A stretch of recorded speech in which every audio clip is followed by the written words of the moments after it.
Okay, guys, turn on your webcams. We'll get started in a moment. If everybody's here, get started. So I don't know how many of you have submitted your responses for the forms. This is Albert Einstein's batch. Okay.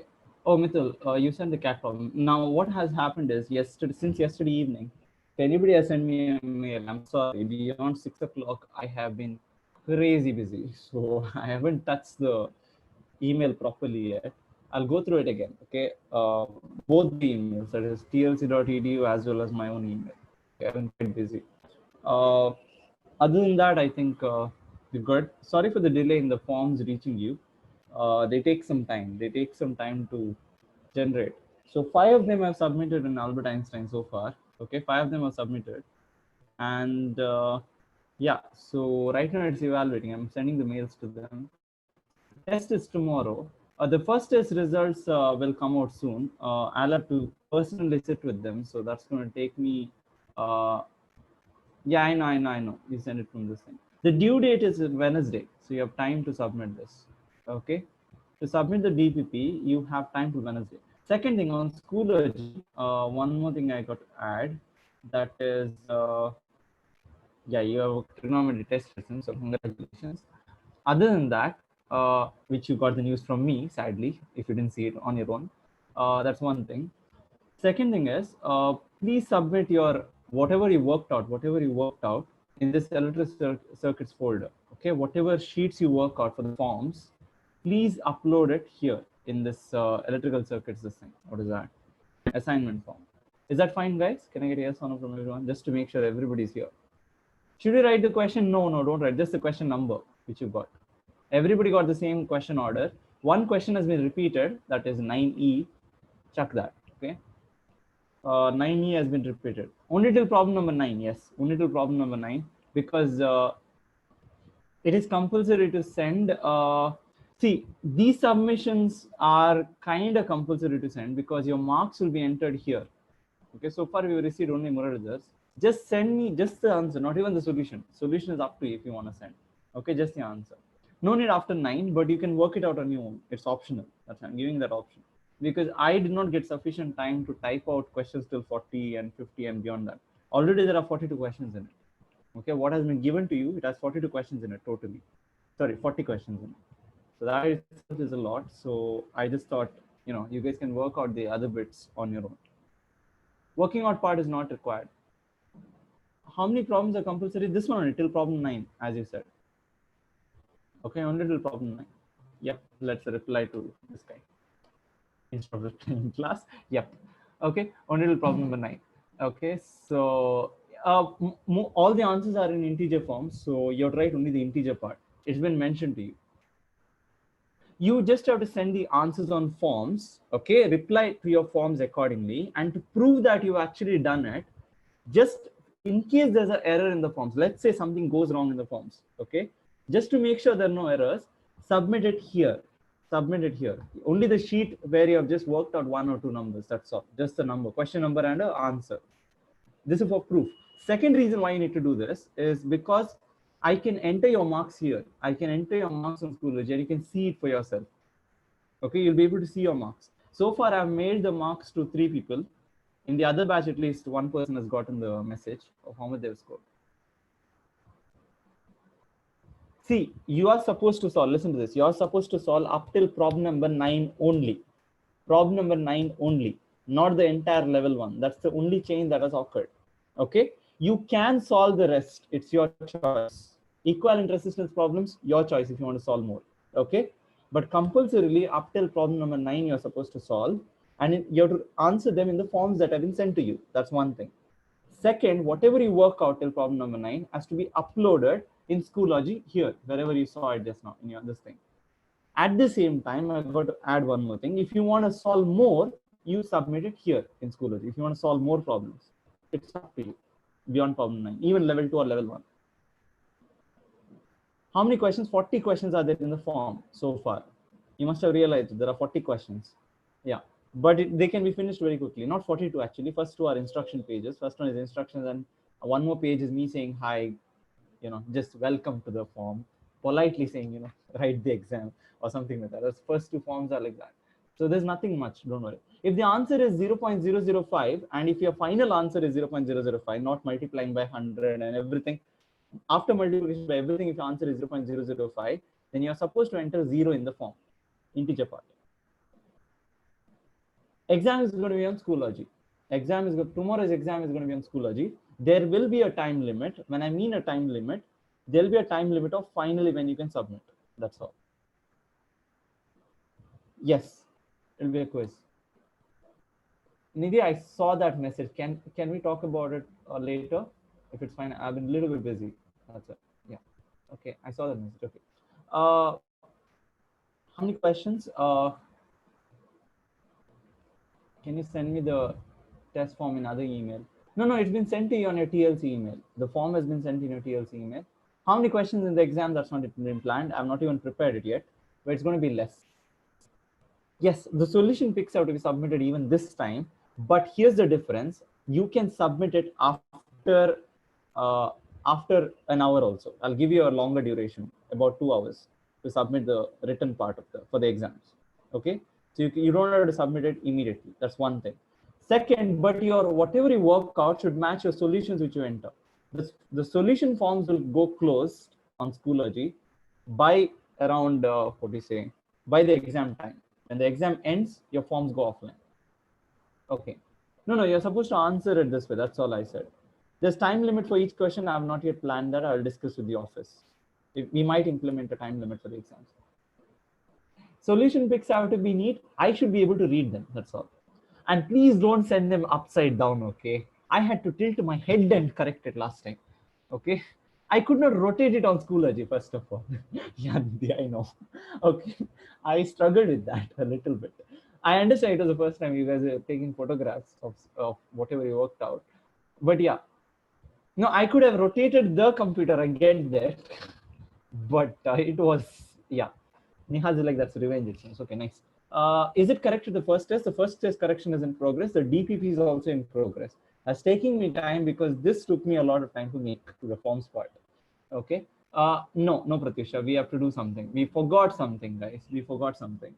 Something very, very important. 1 second. Damn, I'm slow in correction. I take 4 months sometimes to correct papers. You know that. My schedule is so busy. Sometimes I take 4 months to correct papers. But this time I'm doing it at least a little bit faster. It's happening in 2 weeks. Okay, at least this time. You must be happy about that. 1 second. I needed to go to something. 1 second. This is taking time. So with that being said, we forgot about something. We really forgot about something, and I need to finish it.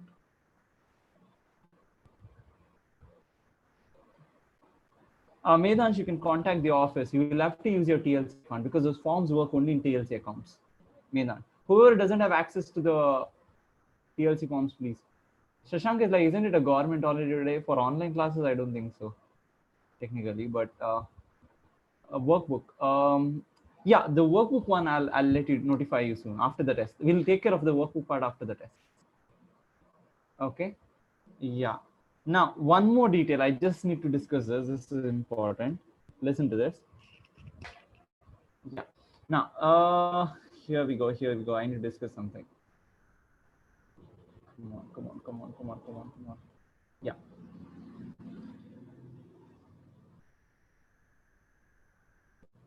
Where is it? Not this.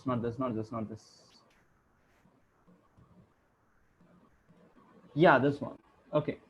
Do you guys remember we didn't solve the workbook, the series part? We skipped it. This is important for tomorrow's exam. We skipped it completely. Series and parallel. Do you guys solve it? Oh, I've not shared the screen. Okay. 1 second. We'll start solving. Guys, just, okay, I'll take 15 minutes of your time. Is it fine? 15 to 20 minutes. That's it. Nothing more than that. And then we'll go on to do good stuff. Okay. Yeah. So this is important. That's why I'm doing it.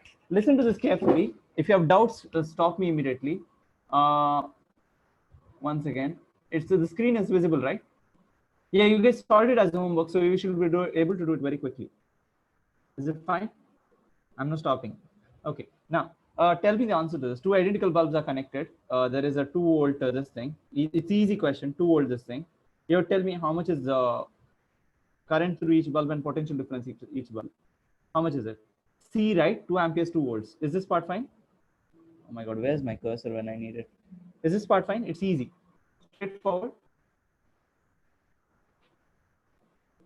Yeah. Each bulb, it's parallel connection. So both get 2 volts, 2 volts, 2 volts across both of them. As well as the current is 2 amperes because 4 ampere gets split equally because they're identical bulbs. The word identical matters.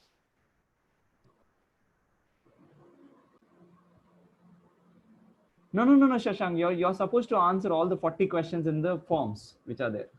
All of them. There are 40 questions in the form. All of them have to be answered. Moreover, I'm not waiting. Tell me, but anyways, answer me this one. This is tricky. What happens? Careful. Before you send the answers, one second. I know you guys are right, but you got to think carefully.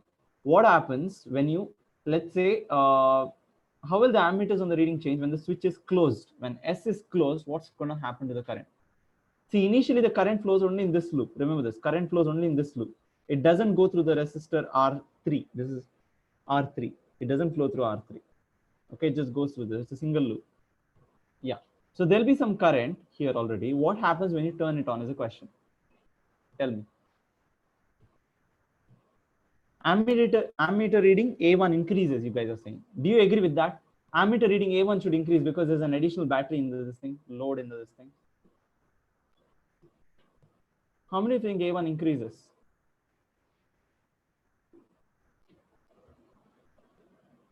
Okay, A1 increases or A1 decreases? Vivek, wait 1 second. You could be wrong. Just saying. Okay, tell me why does it increase?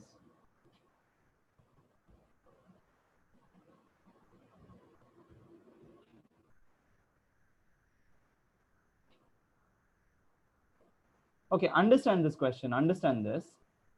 See, what happened earlier is when you close this switch, let's say this was 12 volts and this was 2 ohm and this was 3 ohm and this was let's say 3 ohm. Okay, equal this thing, equivalent resistance. Now tell me what is the current in the before closing the switch, how much is the current in the loop? How much is the current through both of them? Both A1 reading and A2 reading before closing the switch. Before closing switch, BCS. Tell me. What is the ammeter reading A1 and A2? Look, I'll make it easy. Listen. I'll make it 10. Done. Tell me now. 10. If it is 10, how much is it?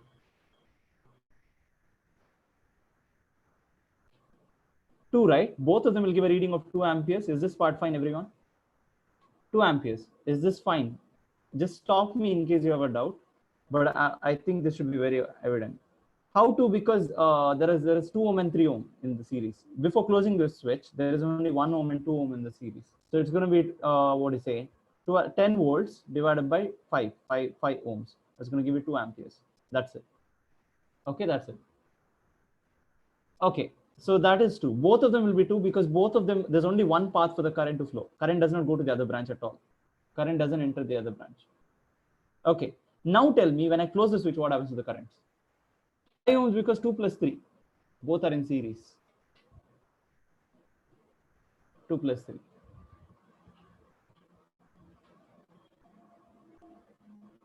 Okay. Yeah, the resistors are equal. I get it. But tell me, what is the current? What is the current through the main battery?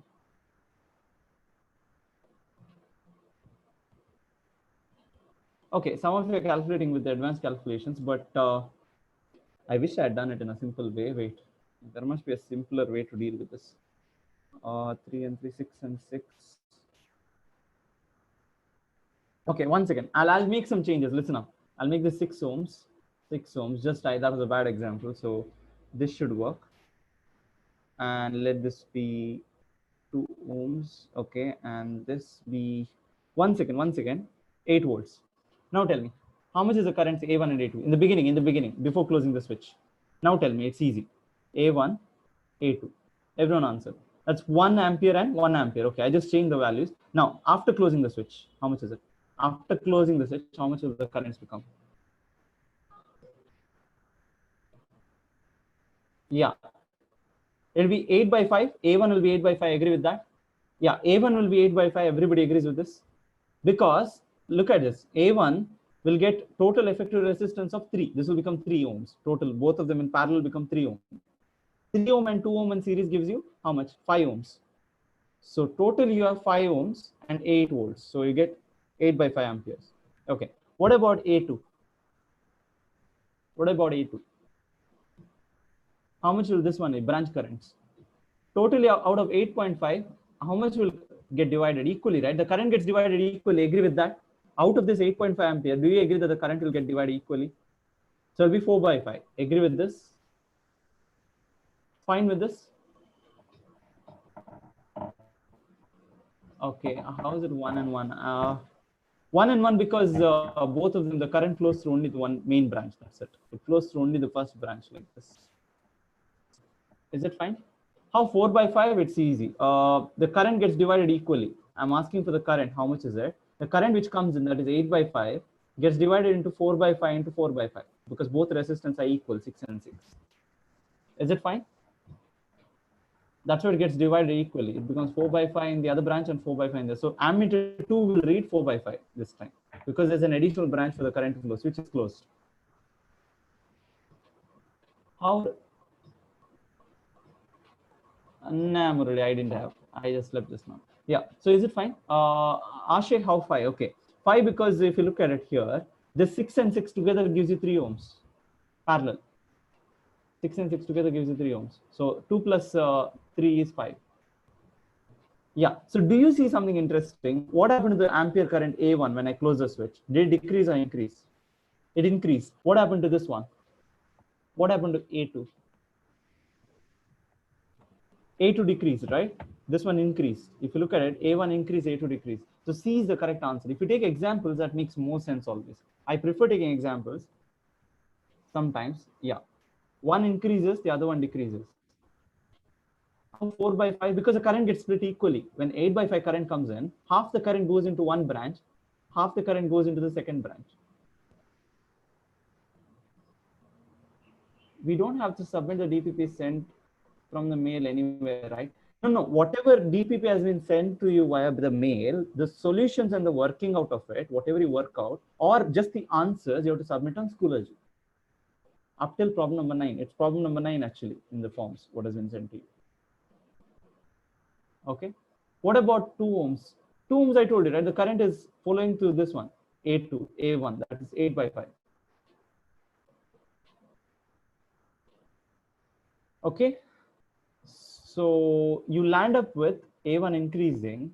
No, the general idea is simple. Whenever you close the switch, what happens is it draws more current.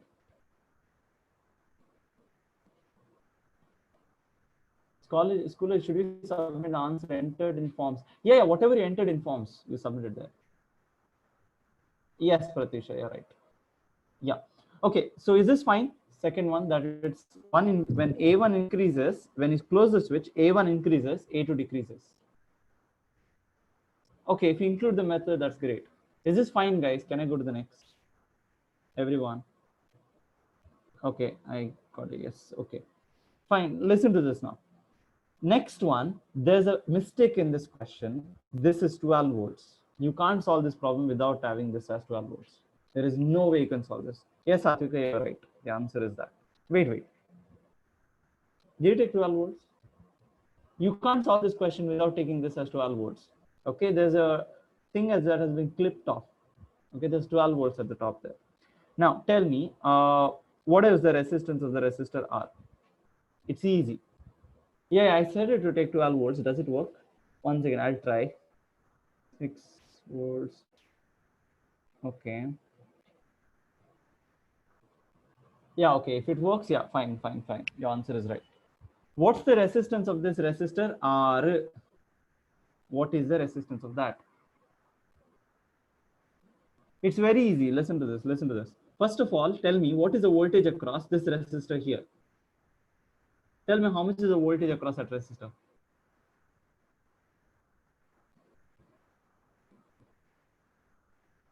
Yeah, so that will be 6 volts, right? So we got the resistance to be 6 volts across this resistor R1. Now, all we got to find is how much is the current flowing through it. Is this fine? We just need to know how much is the current flowing through it. Is that fine? We found the voltage across this resistor already because top resistor is at 6 into 1 ampere. So that gives you 6 volts. The top resistor is at 6 volts. So bottom resistor should be also at 6 volts because they're parallel. Is this fine? Everyone? Okay, next bit, what is the voltage across? We have to find the current now. Now the challenge is to find the current flowing through this resistor. If you find that, we're done. We can find the resistance R. If you know the current in the voltage, we can find the resistance. Now, how much is the voltage across this 2 ohm resistor? We have to find R. We have to find R. We are trying to find R. This will be 6 volts. Agree with this, everyone? Because this is totally 12 volts. Is that fine, guys? This is 6 volts, so this also should be 6 volts because this into this end should be 6. So the total is 12 volts. That's why. Does anybody have a doubt? Stop me here now. Yeah, Mithil, maybe you're right. 1 second. I got answer from Satvik, so I'm confused now. 1 second. How voltage across R should be 6 volts? Because they're connected parallelly, both of them. The top resistor is at 6 volts, 6 ampere, 1 ampere into 6 volts, 6 ohm. So that gives you 6 volts. So bottom resistor also should be connected. It's connected parallel. That's why it's 6 volts. Okay.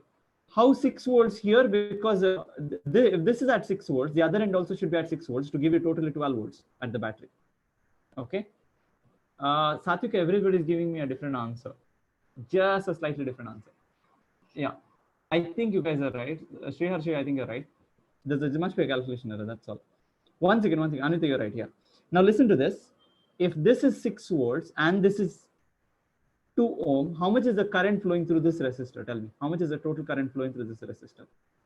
3 amperes, right? Agree with that, everyone? 3 amperes should be the current flowing through this. Is that clear? Okay. If it is 3 amperes flowing and 1 ampere is going like this, up like this, so here also it will be 3 amperes flowing. Agree with that? Everywhere it's going to be 3 amperes flowing. Here at this point, the branch splits at this junction. Okay. So if 1 ampere goes that way, how much goes this way? Tell me, through this resistor. How much is it through this resistor? 2 ampere. Is that part fine? 1 ampere goes that way, so 2 ampere should go here. If the vehicles are going there, most of them, some of them should come here. Okay. If something is at 6 volts and 2 ampere is flowing through it, how much should be its resistance? How much should be the resistance? 3 ohms. So the answer is 3 ohms.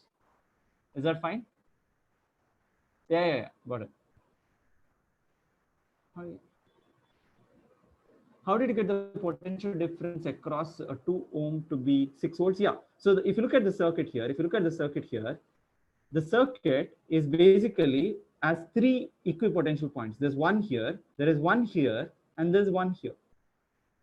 Now, whatever is the voltage across these 2 points, that is, let's say 6 volt, it should be equal to whatever is the voltage, total voltage minus this voltage. Is it fine? Because if 6 volts is across this, the other one should be whatever 12 minus 6, which is also 6 volts.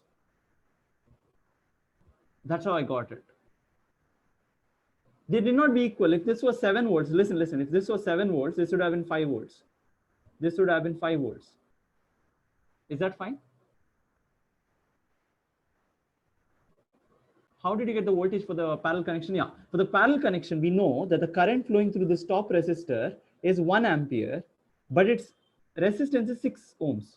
So it must be clear then immediately that the voltage across the top resistor should be 6 volts.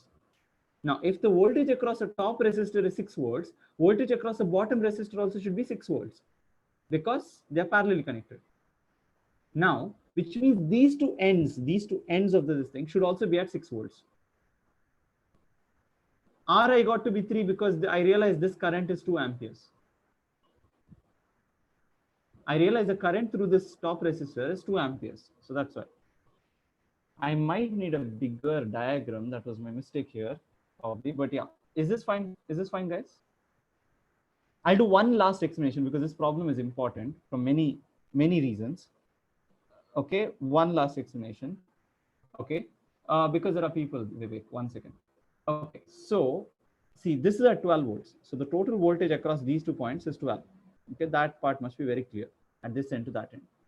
Okay, I know. This will ask me a question right now, don't stop me, but this is the idea. Okay, next bit that you know is that the voltage across these 2 points, that is here A and B, is 6 volts. And that happens because this resistor is, what is say, 6 ohm, and the current passing through it is 1 ampere. So immediately Ohm's law gives us, yeah. Next one, you don't require Kirchhoff's actually. Next one immediately tells us that even this should be at 6 volts. These 2 points should be at 6 volts. So should this 2 points should be at 6 volts. So we get the voltage across the total resistor is 6 volts. Now, once we know the voltage across, let's say C and D here is 6 volts, we know that voltage across E, let's say D and F will also be 6 volts because it's 12 minus 6.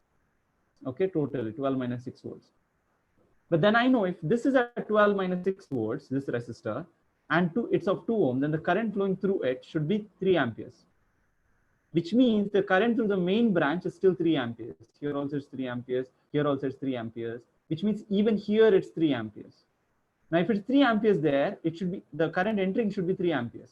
If the current entering is 3 amperes and the top one is getting 1 ampere, bottom one should be getting 2 amperes. Now, since 2 amperes is flowing through this bottom resistor and it's at a voltage of 6 volts, it immediately tells us that this resistance should be 6 volt by 2 amperes, giving us 3 ohms. Giving us 3 ohms. The resistor should be 3 ohms. What if there are 4 total? Then it gets complicated. That's all. Is this fine, guys? Does anybody have a doubt now? 18 by 9. Why would you divide 18 by 9? 18 is not there. Why 18 by 9? I can't see 18. Where is your 18? Why parallel connection? Why are you doing parallel? You can't do this without EMF given. This EMF has to given. That was an error. Okay, I realized I should have notified them, but forgot to tell them. I'd seen this question before.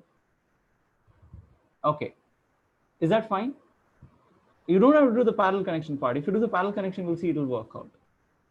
Okay, yeah. Okay, answer me this one. This one will guide you through the previous question. You'll get a rough idea. What is the ammeter reading A1? Tell me, what's the ammeter reading here? This is very easy. This question is very easy. What is the ammeter reading here? I1 here.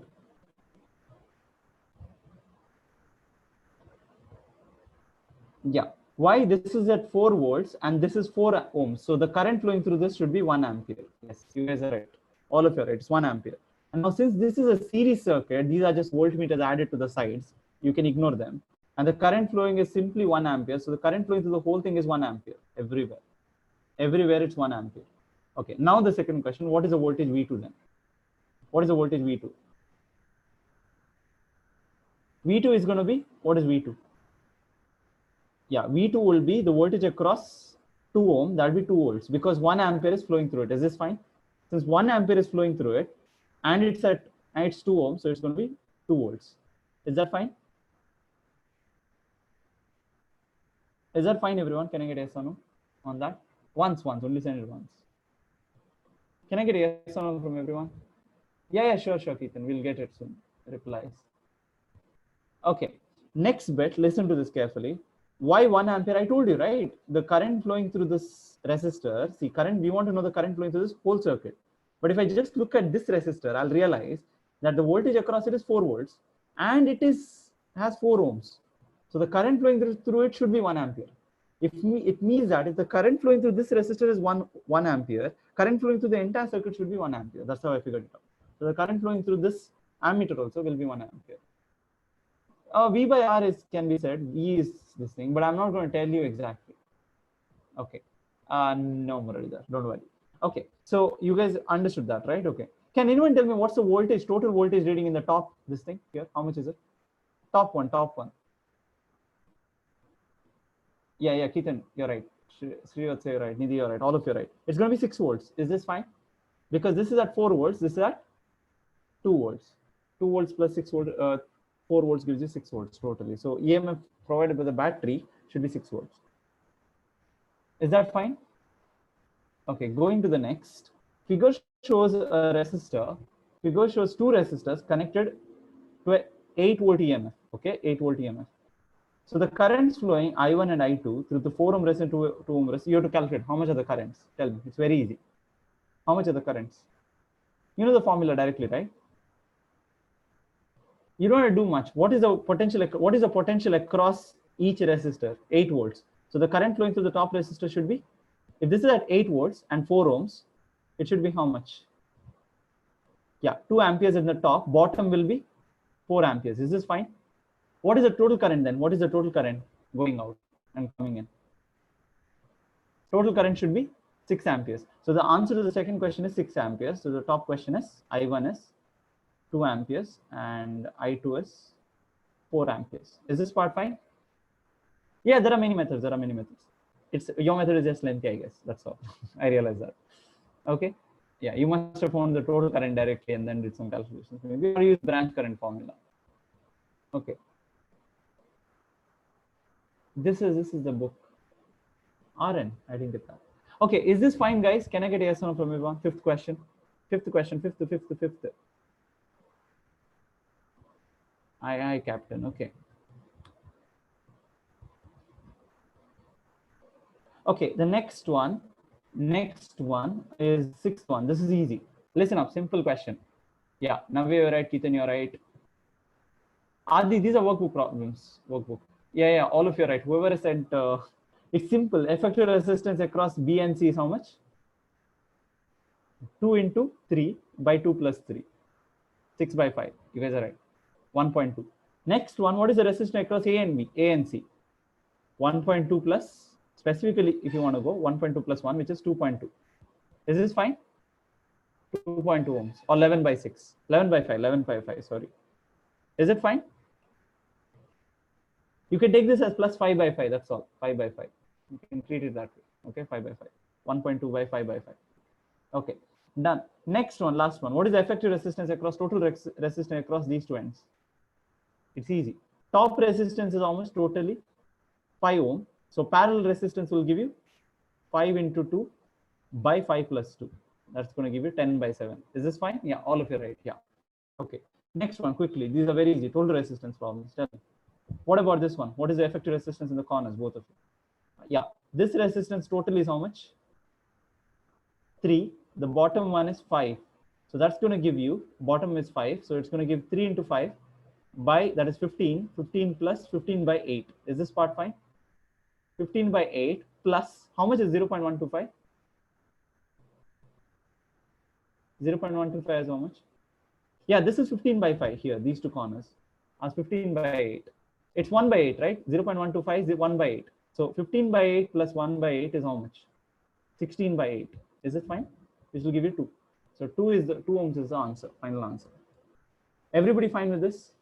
The final answer is 2. Because this is 1 by 8. 0.125 is 1 by 8. You have to add to it. That's all. You have to do an addition to it. Should be very easy. It's not that hard. Okay. Okay.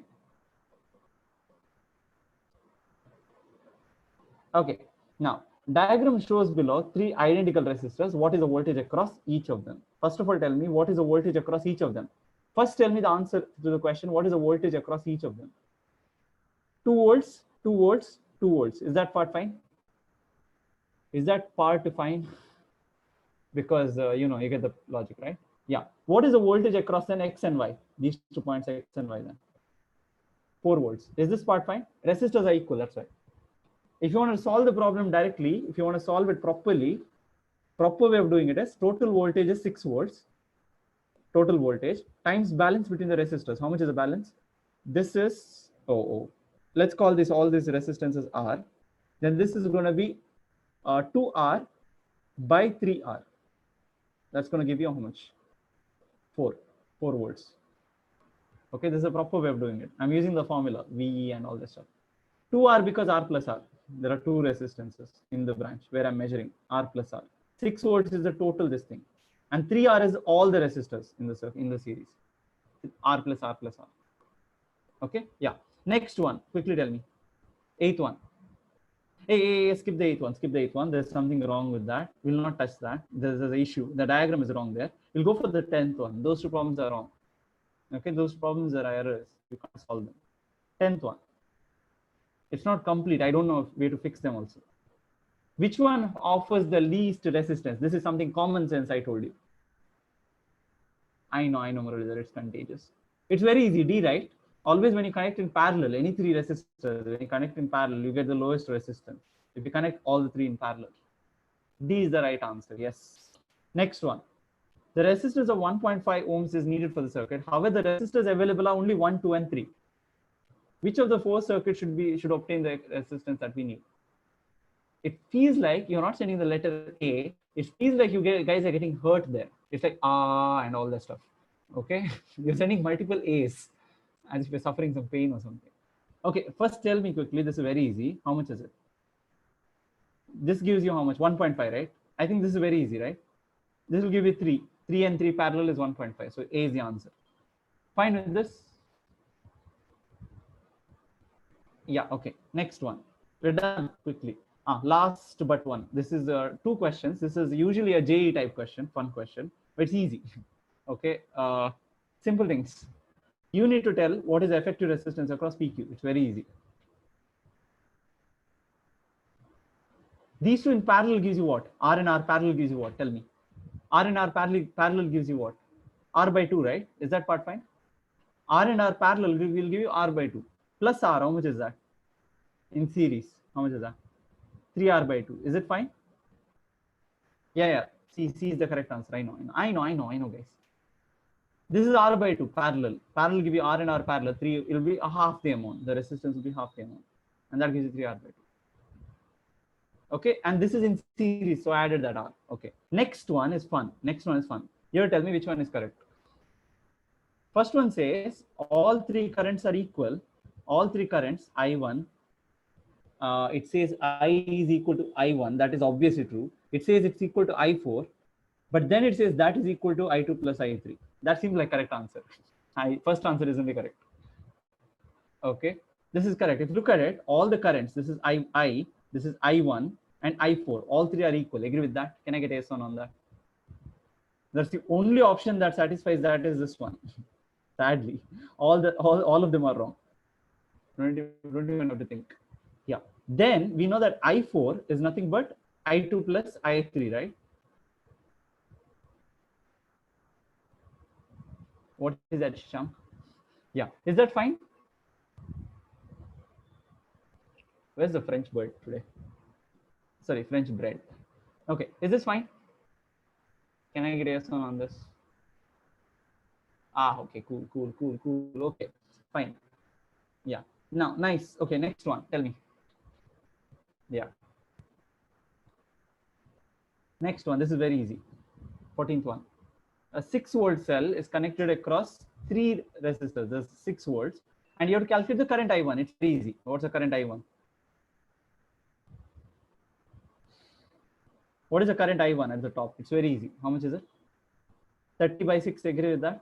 Sorry, 6 by 30. 6 volts by 30 ohms. Is that fine? Is how much? 1 by 5. 1 by 5 ampere. Yeah, this is 1 by 5 ampere or 0.2 amperes. Okay, next one. All of your yeah, recent was right. Now, next one. Then how much current should be flowing through this branch? I2, tell me. If I3 gets 0.2 ampere, this should be how much? 0.6. Is that fine? It should get equally divided. What do you say? It should add up. 0.6 amperes. Okay, now I have a question. What is the value of the resistor R? This is very easy. Okay, first tell me, for this I need to calculate, what is the voltage across XY? Tell me, what is the voltage across XY? 0.6 amperes times 0.6 amperes times 6 ohms. Agree with that? That will be the voltage across it. How much is that? Am I doing something wrong there? 6 by 10. This should give me 3.6, right? Is this fine? 3.6 volts. Everybody fine with that? That's 3.6 volts. The voltage across X and Y, the points X and Y, is 3.6 volts.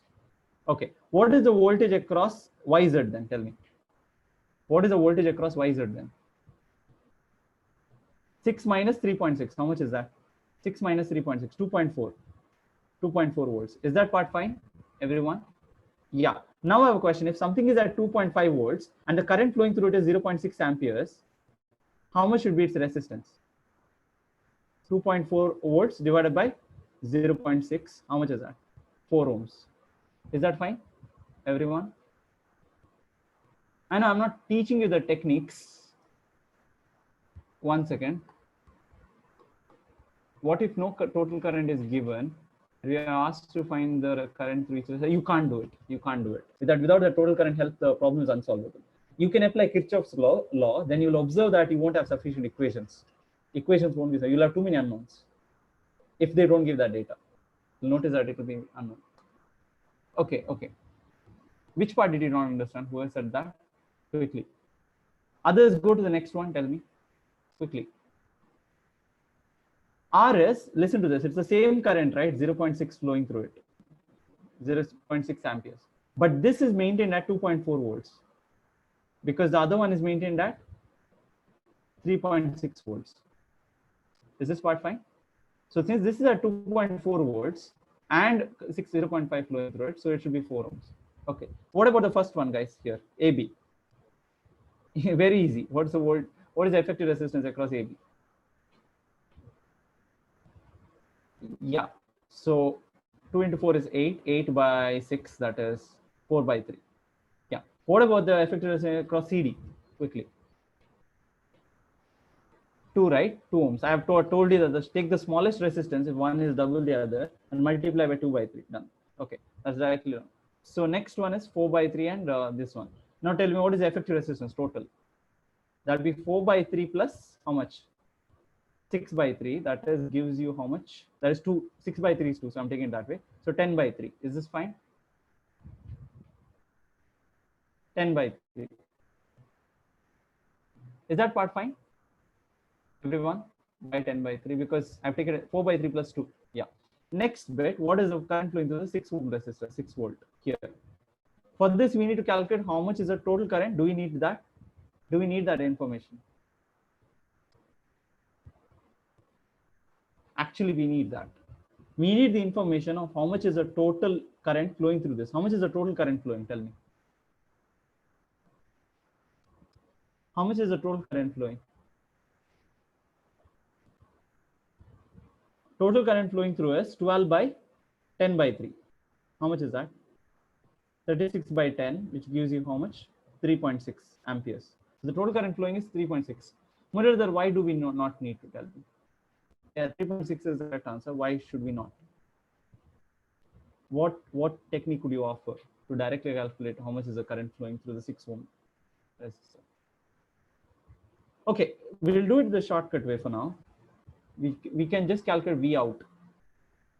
Yeah, you can directly do it. Yeah, you can directly do it. You don't need, we'll use this method only. That's faster. Yeah, that's better. So all you got to do is, we know that this will totally how much? 4 by 3. This is totally 2. Okay. So we know the whole thing is 12 volts. Okay, 12 volts. All we need to do is how much is the voltage across B and C and D? Is this part fine? How much is the voltage across C and D? Can anyone tell me how much is the voltage across C and D? What is the voltage across C and D? It's very easy. 12 volts into balance condition. How much is it? How much is the resistance? 2 divided by 10 by 3. Is this part fine, everyone? It's basically this formula I'm using. V times R1, R2 by R1 plus R2. Total resistance. Is this fine?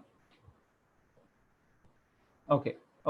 With that being said, now we found that the voltage is going to be, okay, I erased it. How much is the voltage, guys? You calculated. I erased the whole thing. How much is it? 1 second. 12 into 2 by 10 by 3.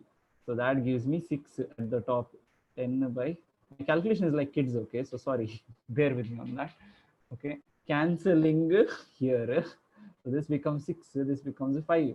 So 36 by 5. Is that correct, guys? Am I right? Yeah, I need a chocolate later. Okay, that I got it right. So no, that's not right. Okay, I can't cry like a child, but okay. Anyways, 36 by 5 is fine, everyone. 36 by 5. Okay. Now next bit, since you know this is 36 by 5, you can calculate how much is the current flowing based on this resistor, how much is it? We have something, we have 6 ohms and the voltage across it is 36 by 5. So how much is the 36 by 5? So how much should be the current flowing through it? It's very easy. Voltage is 36 by 5. Yeah, tell me. Divided by resistance 6. How much is that? Yeah, 6 by 5. 6 by 5 amperes. Is this fine? You have gotten the answer directly also. It's 6 by 5. 1.2. Yeah. Is that part fine? You should be able to figure this out on your own. You can do the first method. It'll work. It's just lengthier. Just thought. You see, either way you have to use either voltage divider or current division. Anyone. It's up to you. You can use current division or voltage division. Calculate how much is this thing. If you're using current division, you know how to use it. Total current times R2, resistance of the other branch, plus the total current, total resistance. If you're trying to find I2, I1. If you want it's always the resistance of the other branch. Similarly, if you want V1, it's going to be V times total voltage times R1 divided by R1 plus R2. It's the same resistor which is flowing through. Yeah. Okay, just revising. Okay, this one you can do on your own. Okay, I'll let you guys as an exercise. This is not so important problem, so I'm skipping this. It's just you'll have to measure this. You have to draw the graph and measure this. Okay, draw the graph and measure it. It's something similar to the previous problem, so just gonna let it go there. Okay, fine, Muralidhar. Okay, fine. Yeah, this is fine. You just have to calculate the slopes of this and calculate the resistance. That's all. Is that fine? Okay, we'll do one problem. First one we'll do, then we can deal with the others. First one, tell me, what is the wire's A's resistance? It's easy to calculate. Tell me. How much is the slope of this? What is V by I? Can you calculate V by I? How much is V by I? Yeah, it changes by 5 volts for a change of 0.5 amperes. Is this fine? So you'll get a total of V by I as how much? 10. Is this fine? So 10 ohm is the resistance of the top one. No, A is 10 because 5 volts, it changes. See, if you take the slope of this, you guys know how to take slope, guys. Coordinate geometry. Everybody knows how to take slope. Hey, slope, everyone. Slope, everybody knows to take slope. No, I'm not asking for y is equal to mx. I'm asking for just m. I want just m. Okay, so m is how much? For 1 volt, it changed. Okay, you can directly calculate in this triangle. For 1 volt, it changed by how much? 0.1. So this should be equal to 10. 0.1 amperes, so 10 ohms. For the second one, for B, you can see I can draw a lengthy triangle. So 2 volts for 0.5, that's going to give you 4. Yeah, 4. You guys are right here. That's okay, you were right earlier. Yeah. Is this fine?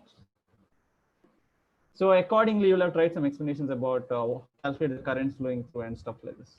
Okay, that's an easy problem. So I'm just going to not deal with it. It's something doable. Okay, so good luck for the exam tomorrow and finish the DPP. After that also you can do it. Muralidhar appreciates my drawing skills. I feel like crying. I've come a long way. It's not been easy, the journey, to become an artist of this stature. Okay, and Muralidhar, as an honor, thank you for that. I'm writing your name. That's my skills now. Handwriting has improved. Okay, so as an honor and tribute, that's for you. Okay. Anyways, I know he's joking. Yeah. Anyways, so going ahead, I just need to deal with something now. Listen to this. I'm going back to your eye chapter. Okay, I'm finishing it off. The human eye. We are done. Throw the book in the air. Done. Like your this thing. No, don't do that. It's not a graduation trophy. Okay, graduation hat or something like that. Okay, it's not that. Now, going back, color blindness. No. There's a lot of important bits left in the human eye part. Okay, that chapter is actually not about the human eye. It's got to do with something more. Yeah. I have to. Where did we stop? Does anybody have an idea? Yellow. Did I finish this color vision yellow part? Yeah. Did I tell you why something appears yellow? I stopped at pink. Now, pink is the most complicated. But just to recap, I need to tell you, why is this yellow? Tell me 2 reasons why this is yellow to you. Why this appears yellow? There are 2 reasons. One is it could be possible that yeah, the idea could be, one possibility is at the end of the day we know that your red cone cells get excited. Okay, red gets excited, so does your blue, so does your green cone cell, both get excited. Now they get excited maybe because it's actually yellow light coming to you, to your eyes, or it's probably just red and green pixels on a screen. Yeah, right now you're looking at that screen, it's probably just red and green pixels. Okay, just saying that. Next one, if you actually hold a pineapple, in your hands, why does it appear yellow to you? Should I write all these questions? Which one? Where? Yeah, if this actually appears, pineapple appears yellow to you, or let's say you take lemon, I don't know for what reason. Okay. Yeah, the yellow light excites both red and the cones. Okay. Yeah, maybe it actually emits yellow. Maybe the thing actually emits yellow. So I just want to add something. See, we have red, green, and cone cells. Other organisms may not have same type of cone cells. So understand this. Listen to this carefully. This is fun. This is fun. Maybe other animals may not see this as yellow, what you see as yellow on a screen, because of the way their this thing runs. Okay, because of how their cone cells work. Yeah, cones. Okay, dogs don't have red cone cells. So I'm not sure. I need to look it up, but maybe, yeah. Lemon absorbs all the colors except lemon absorbs. Listen to this. Lemon absorbs all the colors except yellow. Lemon absorbs all the colors except yellow. One more possibility, yes, maybe lemon absorbs all the colors and emits red and green. That's possible also. But turns out it's not that stupid. It usually does that. It does the most easiest thing. Okay, that is absorb all the colors and reflect this thing. Dogs are colorblind, it seems. Okay. Yeah, color is one way of interpreting. Yeah, what is the real color of the world? You can know. See, if you want to know the real color of the world, pass the light that you're receiving to your eye through a prism. You will see it bend at different directions. That's how you know. Okay, that's why prisms are so important. Okay, we call them spectrometers. Spectrometers. They are in labs, mostly physics labs. You won't see them in PUC labs. You will see them in degree college labs, and not even in engineering. You won't see. You will see it only in BSc labs. Pure science. These things are mostly used only in pure science. Only we use them. Engineers don't use them. So you will see this in BSc labs. If you get access to one, just you can start playing with them. Yeah, what we see as actually color, real color, is complicated. I'll come to that. Yeah, what exactly is color? I'll come to it.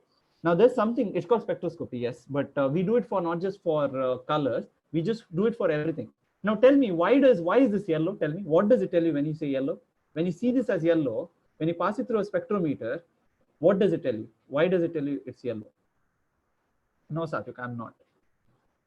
Yeah. No, I'll come to that. What does it tell us?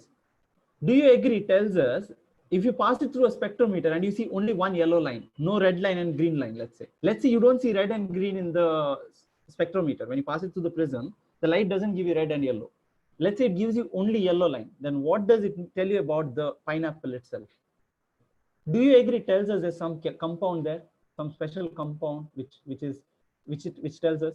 Like, for example, you know the cyanobacteria, right? They appear red. They appear, I think, purplish. Yeah, it tells us it has some compound there. Or then it's not a prism. It's a prism. Let's say it's called a spectrometer. Okay, we have a device called spectrometer which can do that. Yeah, do you agree? Based on the color, we can tell what it's made of. I'm basically trying to tell you that. Based on the color that we get in the spectrometer, we can tell what is the compound present. Like, for example, based on certain details, like, for example, that's how we identify whether your blood contains how much sugar levels. Okay, because we know that blood sugar affects intensity of light and many other things. So my point is, in general sense, whenever we want to know something about a compound, we use light. We play with light and get a spectroscopy. We do spectroscopy with it. There is one method called flame spectroscopy in chemistry where they burn the compound in the flame. When they burn the compound in the flame, it gives a color depending on what compound it is. So if it's sodium salt, it's going to give you yellow. If it's copper sulfate, it's going to give you green. It's going to glow green. And if you pass it through a spectrometer, we can tell you how much of the compound is there, how much of the greens are there, how much of nitrogen is present, and many other things. Okay, is this part fine? Just saying, just adding. Can I get a yes or no from everyone just once? Yeah, I'll come to that, Mithil. I'll come to that. So I want to start a discussion today about something. First thing, What is pink? How do we get pink color? Now, pink is the most complicated thing, okay? Why? I'll tell you. Because the rainbow doesn't have pink actually. Technically, in a rainbow, you don't see pink. Okay, I can understand why you're saying this. I think some of you watched this video. Murad has watched this video. We saw this video. Did we see this video about the pink? Yeah. So I think I told you, right? Pink is what our brain replaces with all that's there. It's basically what's left of it. Yeah. There is one debatable question that's fun. I'll just get to that now directly. 1 second. We'll take a moment to go there. I've shown the video. I've shown the video before this. I remember now. Okay. 1 second. 1 second. Yeah. Have you heard of the Vsauce video? Is my red same as your red? This is a philosophical debate now. What's going to happen? It's a beautiful one. I'm going to be showing this to you. Just take a moment. Just take a moment. This will take some time to load. Can you guys see it? If you pass light from a pink object through a spectrometer, I think you will see red and green. You will see a little bit of red, a little bit of purple towards the end. My hunch, maybe. My hunch, that's my hunch. You might see a little bit of infrared, but I don't think you will be able to see it directly. Okay, watch this video. Have I shared the screen? Can you guys hear the audio now? I will start now. Once it is not started. So this is a fun discussion. Listen to this carefully. Hey, Vsauce, Michael here. This appears blue. This appears yellow, and this appears green. Those of us with normal color vision can probably agree, but that doesn't change the fact that color is an illusion. Color as we know it does not exist in the outside world beyond us, like gravity or protons do. Instead, color is created in internet. Let's see if it gets better. Give me 1 moment while I do the switch. I'll just go off for a moment when I do that switch. Give me a moment. I can't optimize. I can't optimize.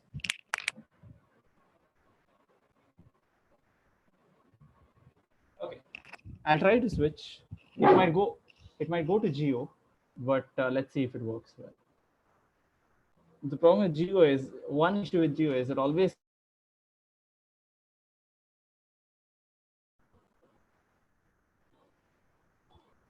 Yeah, are we back? Can you guys hear me? Okay, tell me if there's a lag this time. Inside our heads. Our brains convert a certain range of the electromagnetic spectrum into color. I can measure the wavelength of radiation, but I can't measure or observe the experience of a color inside your mind. So, how do I know that when you and me look at a strawberry, and in my brain, this perception occurs, which I call red, that in your brain, a perception like this doesn't occur, which you have, of course, also learned to call red. We both call it red. Now imagine, your whole life, whenever you see this, you've called it red. Okay, you see a strawberry and say strawberry is red. But what if in your head, you've seen this thing and your whole life you've called it red? Imagine your whole life that you called this red. And how do we even know? What if you are seeing this? What if you're seeing this? How could we ever know that you might be seeing this? Okay, probably you're seeing this and calling it red. But what if I'm seeing something else? That's not color blindness. This has nothing to do with color blindness. What if I am seeing this and my whole life, whenever I've seen this, I've called it red? Imagine that. How could we ever know? Yeah. Amog, you're right. Yes. Yeah, language has no way to describe color. Yeah, that's one thing they put it in the end. In this video, they have mentioned it. Yeah. Communicate effectively and walk away, never knowing just how different each of our internal experiences really were. Of course, we already know that not everybody sees color in exactly the same way. One example. But everyone sees first one and says red. Yeah, what if you're seeing something else in your head? What if you're seeing this in your head? What if you're actually seeing this? in your head, when you look at the same thing, I'm saying, let's say I show this photograph to you. Don't look at the left hand side. Let's say this right hand side also, the left hand side itself looks like this right hand side picture. And you have called it red your whole life, this thing. Right now you're seeing this. Imagine that. Okay. Imagine we both see different kinds of things, perceptions, and we call them red itself. Both of us call it red. Red things might appear to look green. Yeah. Similarly, yeah, logic could happen. See, in my head, I would call red color this thing. And whenever I see a leaf, I might call it, as Nidhi says, whenever I see green, I might see red color, this perception. I might see this perception. I'm not saying I'm seeing red color. That's my red color. Would I ever know that? For the same cone cell trigger. No. I'm saying, let's say the same cone cell trigger. Let's say even the red cone cell triggers. But in my head, I'm seeing green, let's say. Let's say I'm not even calling it green. Let's say I'm seeing this. So far, we're used to calling this green. I understand. But what if I'm seeing this? I'm not even calling that green. What if I'm seeing the second bit in my head? Even though my red cone cells get excited. Okay, the perception, what we see. So the question is, the idea is simple. We can probably be living next to each other. Yeah, you can't prove or disprove this. You can't prove or disprove. In fact, we all could be seeing different things, but yet we, agreeing with each other that things are right.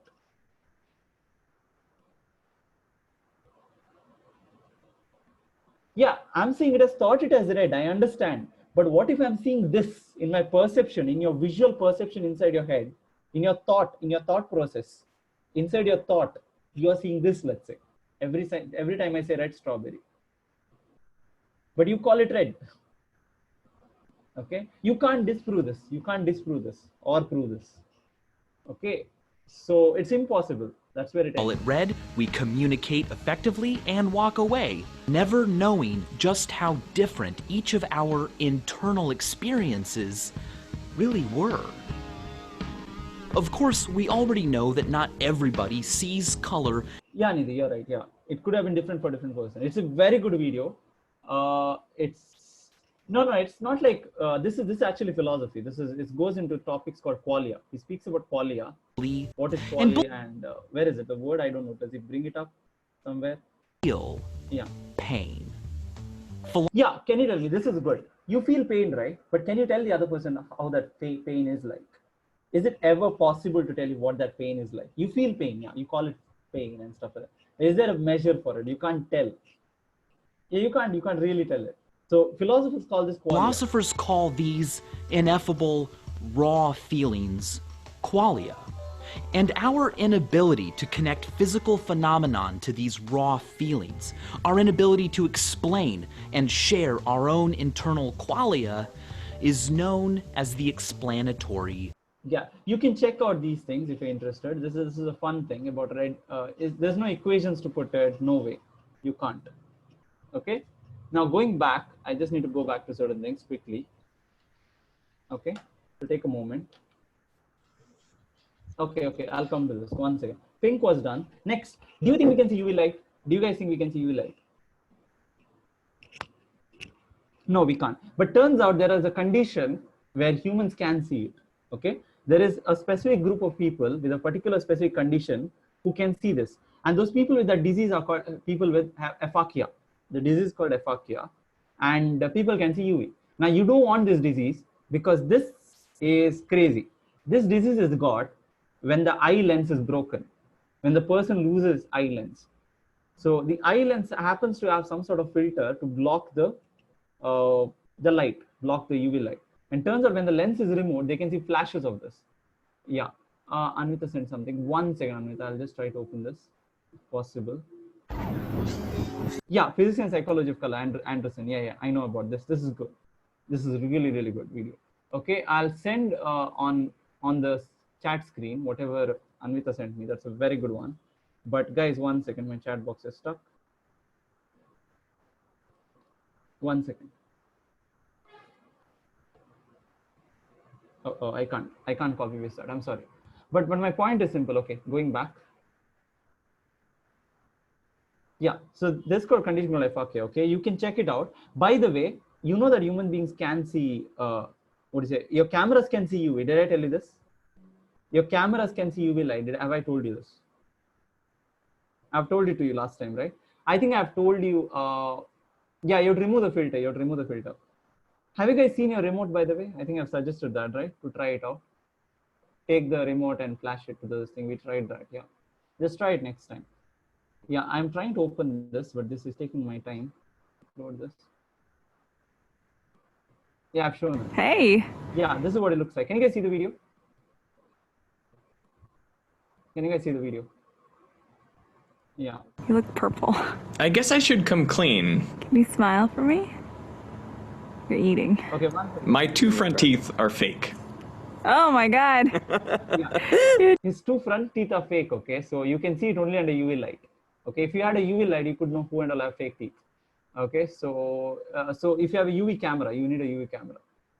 What's with the subtitles? That's because it's in Dutch for some reason. Okay. The 2 front teeth are purple. And fake teeth look different than real teeth in the ultraviolet. That's crazy. Yes, Amok. Yes. These white flowers are white in UV. This black towel, still black in UV. And this makes a lot of Yeah, sense this is with the physical. Yeah. because ultraviolet light is very similar to visible light. I mean, it's right beside it on the electromagnetic spectrum. The wavelengths are just a little shorter, the energy per photon a little higher. So I would expect, as my first order assumption, that all matter should interact roughly the same way with ultraviolet light as it does with visible light. But once you take a closer look, you find Yeah, tell me, why is this happening? Why is it black on the other side? You know that glass blocks UV, right? Glass blocks UV. Glass might let go of in the real spectrum, but it blocks UV light. Yeah, yeah. It turns out glass blocks UV. And one more thing, carbon dioxide blocks infrared. Carbon dioxide blocks infrared. And that's why we have this heat mechanism of global warming and all this stuff. It's exactly 630 nanometers or something if you want to detect carbon dioxide. Yeah. Physical has done a version of this video, I know. that the world in UV is so much stranger and more wonderful than you could have imagined. For example, it looks a lot hazier. Visibility is Can reduced. anyone tell me why is the visibility reduced? This is very easy to tell. Why is the visibility in UV reduced? It's not clear, much more clear compared to visible range. Nope. Why is the visibility low? Nah. Nope. All of you are wrong. Okay. Close, but I'll come to this. 1 second. No. And clouds kind of blend in with in the visible I'll ultraviolet answer that light. towards the end. That question I'm going to answer towards the end. Why? Now take a look at this filter. In the visible, it looks black, but now in the ultraviolet, it looks transparent, or at least translucent. This is a UV pass filter. It's absorbing all the visible light and allowing the UV to pass through it. To really see what's going on, we've got to take this inside.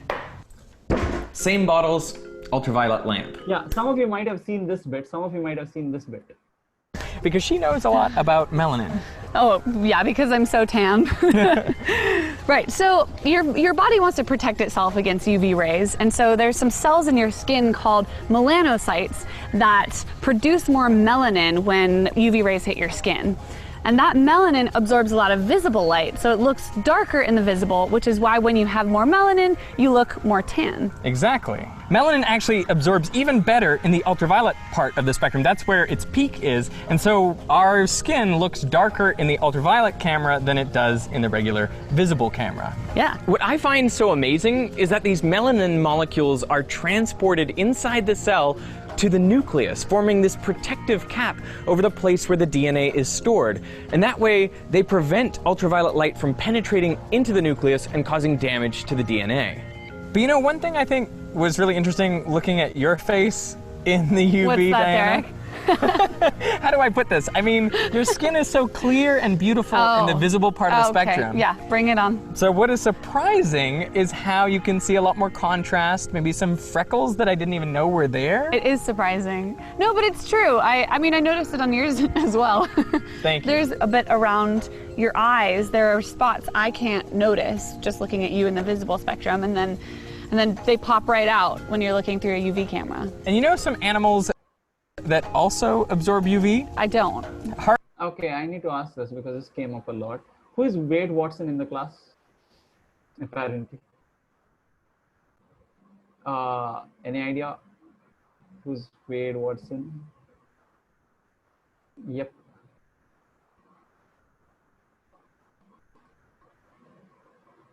Yeah, I may have to.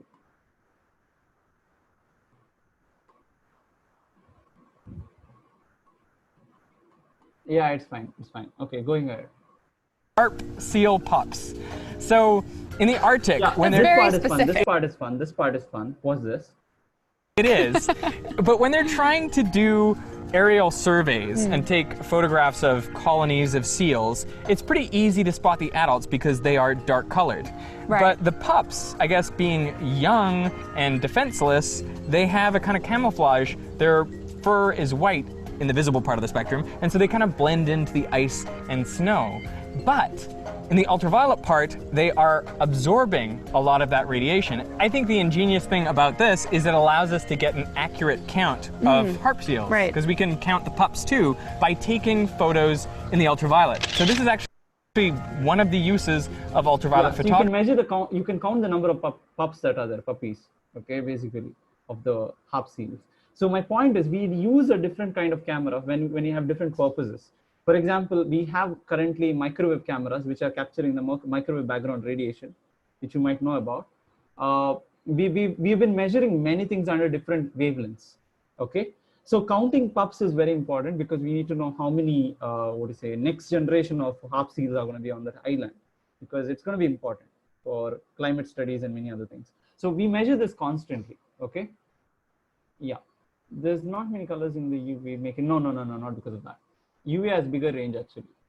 Okay, anyways, this is a video which Anvita suggested. You can look into it. I guess kind of that not visible because no. Maybe, yeah. Is stuff hazy anyway because everything reflects it? No. I'll come to this in some time. Yeah, there is a way to, yeah, I think I showed you, right, Muralidhar? Yeah, how to convert your camera into a cosmic ray camera. You can use your webcam. Oh, you guys have webcams right now. Most of you. You can try this. This is fun. There is an experiment where you can detect cosmic rays. It's a fun one. It's very easy also. I've forgotten the software name now. One second. I'll search and let you know tomorrow. It'll take time if I search now. Somebody remind me, okay? Yeah. I'll tell you how to do this. Yeah. Now going back and not optimizing the clip for the video. Observe this.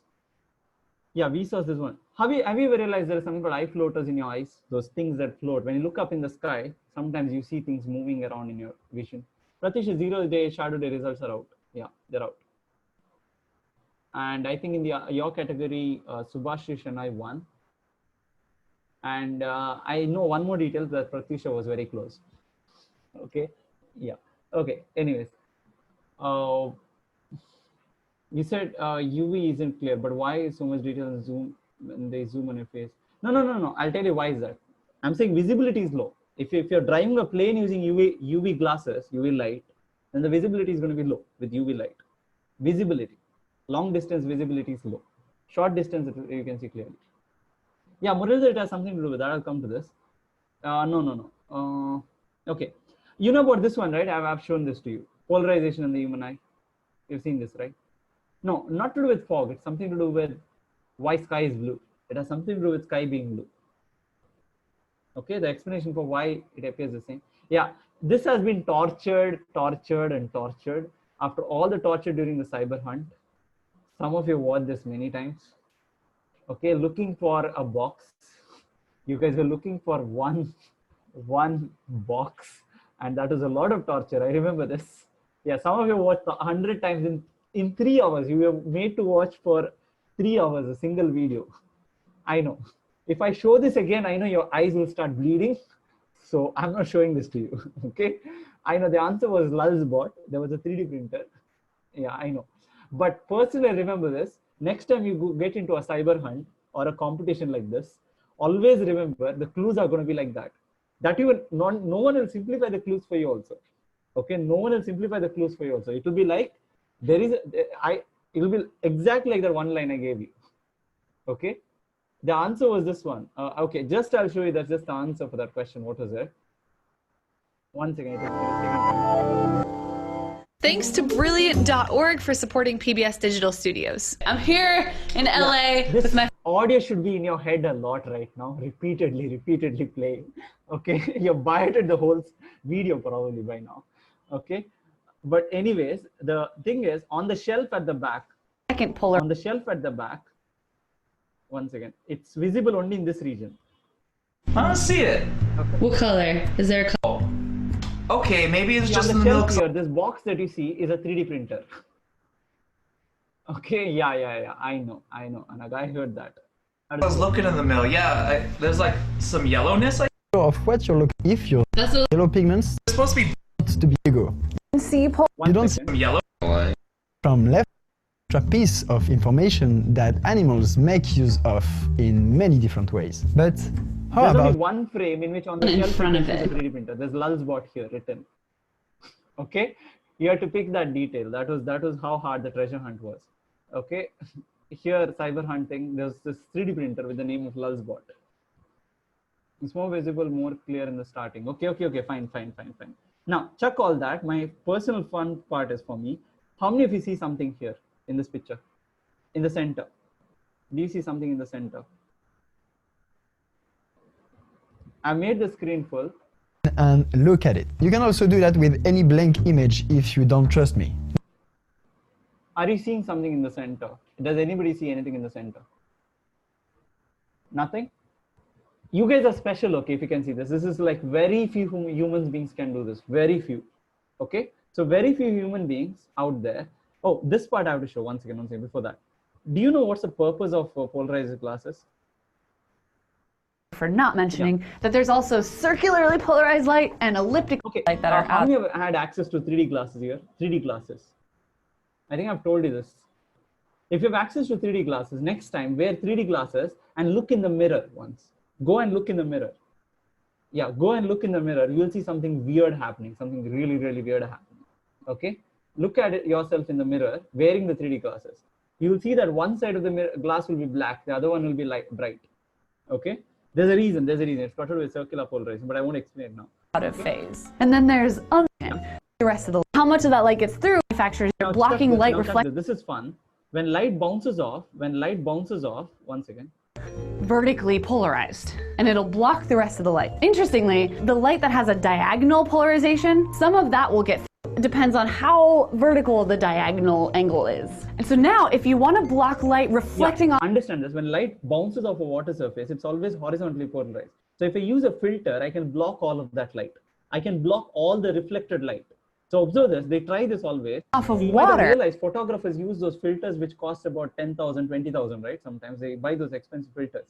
There's a reason for that, and you'll see it here now. Why is that? You should be blocking the horizontal polarization. So you use a polarizing filter that's oriented vertically. That's what manufacturers do with polarized sunglasses. They orient their polarized lenses so they're blocking horizontally polarized light. So if you have polarized You sunglasses, don't need that. If you have those polarized sunglasses in the house, somebody has it. Try this today. This is simple.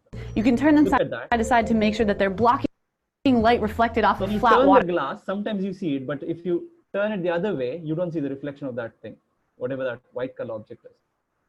See, it disappears. Surfaces. Also, light from LCD monitors is polarized because LCDs, they orient their polarized lenses so they're blocking horizontally polarized light.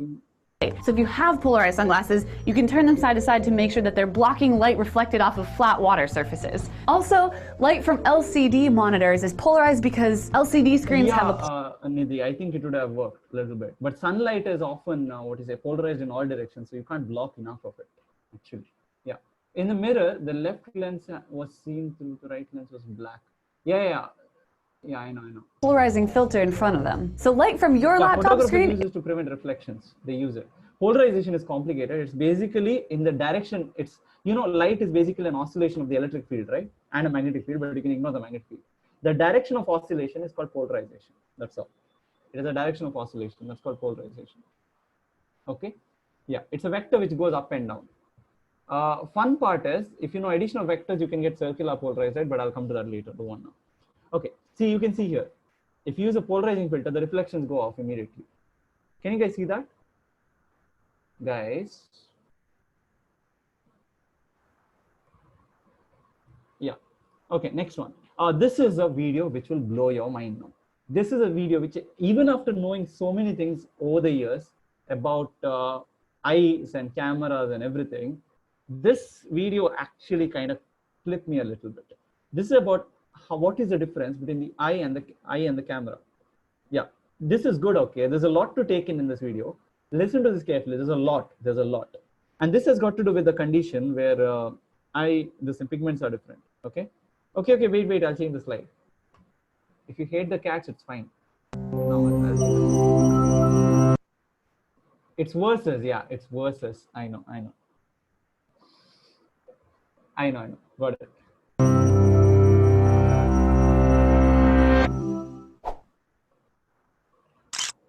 Grant Sanderson has a condition where three parts of it is blue and one portion of the eye is brown. His condition is that. Okay, can you guys see the video? Yeah, that's why he is named the channel 3 Blue 1 Brown. Yeah. Now observe this. Watch the center of this disc. You are getting sleepy. No, just kidding. I'm not. Okay, was it fast enough that you could see blue color in the center? Did you guys see blue color? Anybody saw blue color, purple color in the center, purplish lines? Observe this. Is the frame rate good enough? I try it again. You are getting sleepy. No, just this disc. You are getting sleepy. No, just kidding. I'm not going to hypnotize you. But are you starting to see colors in the rings? If so, your eyes are playing tricks on you. Can you see colors at least? Can you see colors, yellow color and all? Occasionally, some places you'll see lines of colors. Yeah. Why does that happen? For some of you might see it. Okay? The disc was only ever black and white. You see, your eyes don't always capture the world. Now you must understand, whenever you're seeing a particular color, it could be because of one more reason. Your brain is playing a trick on you. Okay, it's not just because your red and green cells get excited and all that stuff. There's a much more complicated thing happening. Why you see a particular color. Okay, and there's a reason to this. Observe this. As a video camera would. In fact, there are quite a few differences, owing to the anatomy of your eye and the processing that takes place in your brain and its outgrowth, the retina. Let's start with some similarities.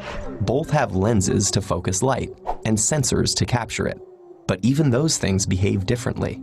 The lens in a camera moves to stay focused on an object hurtling towards it, while the one in your eye responds by changing shape. Most camera lenses are also achromatic, meaning they focus both red and blue light to the same point. Your eye is different.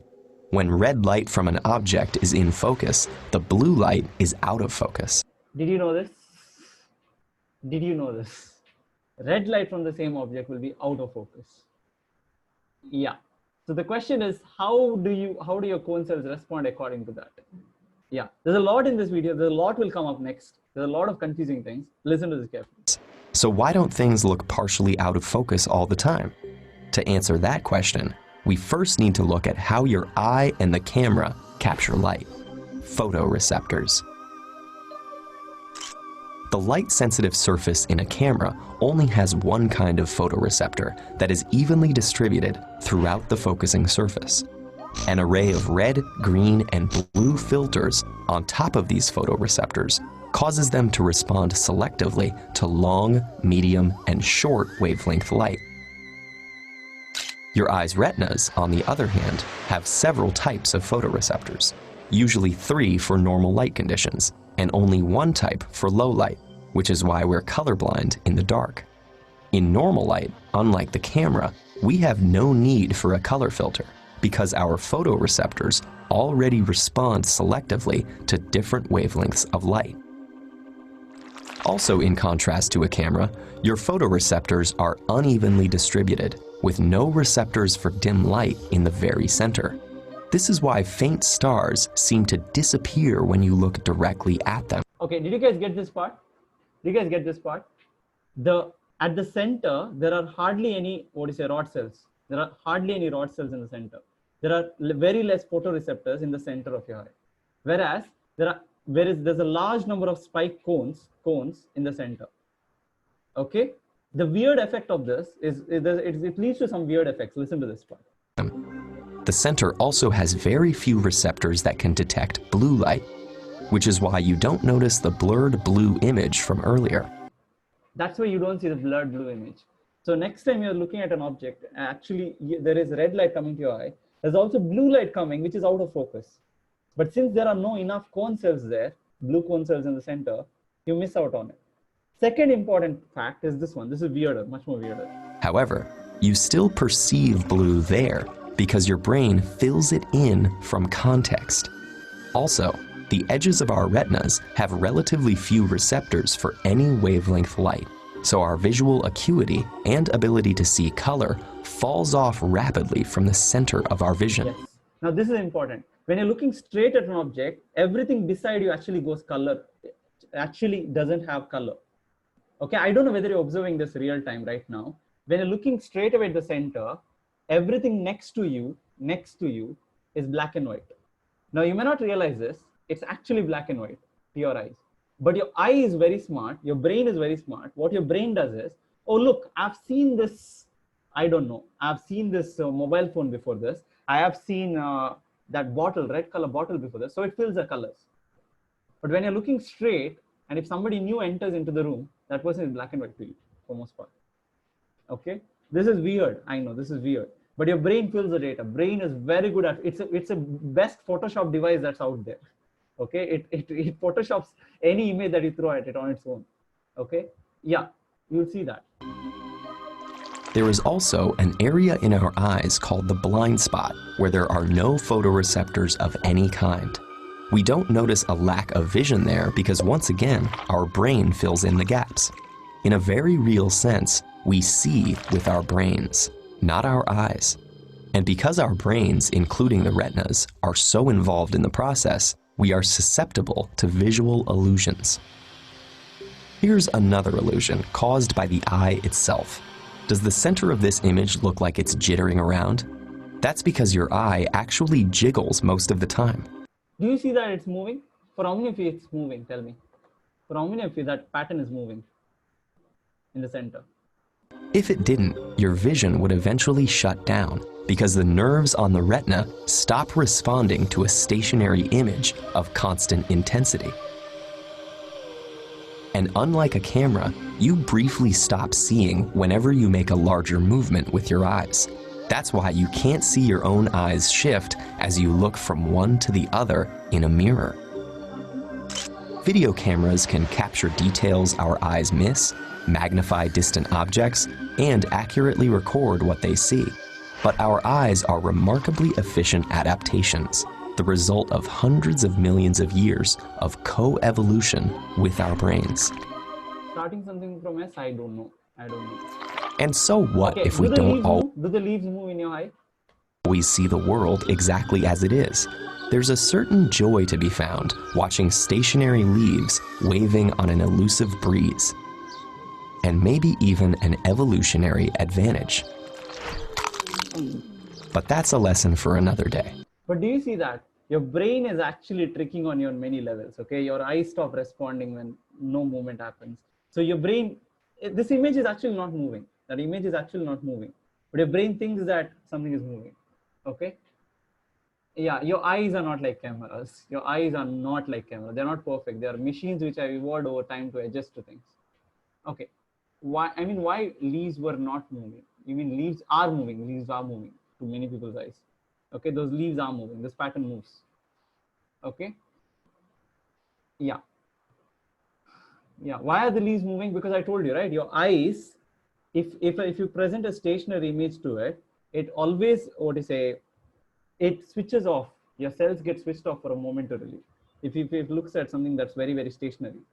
So it ends up responding weird. If you look at the shadows there of the leaves, they've adjusted in such a way that top part is white and bottom part is yellow. And by the way, if you've seen Brain Games, how many of you have seen Brain Games on National Geographic? You might have seen a situation where you have this, there is a cube which is actually orange colored, but you'll ended up seeing some other colors because your brain fills in data. Your brain is very good at filling data, okay? Unnecessary data. This is not bad.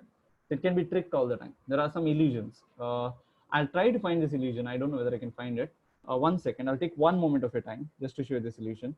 Rubik's Cube illusion, I guess.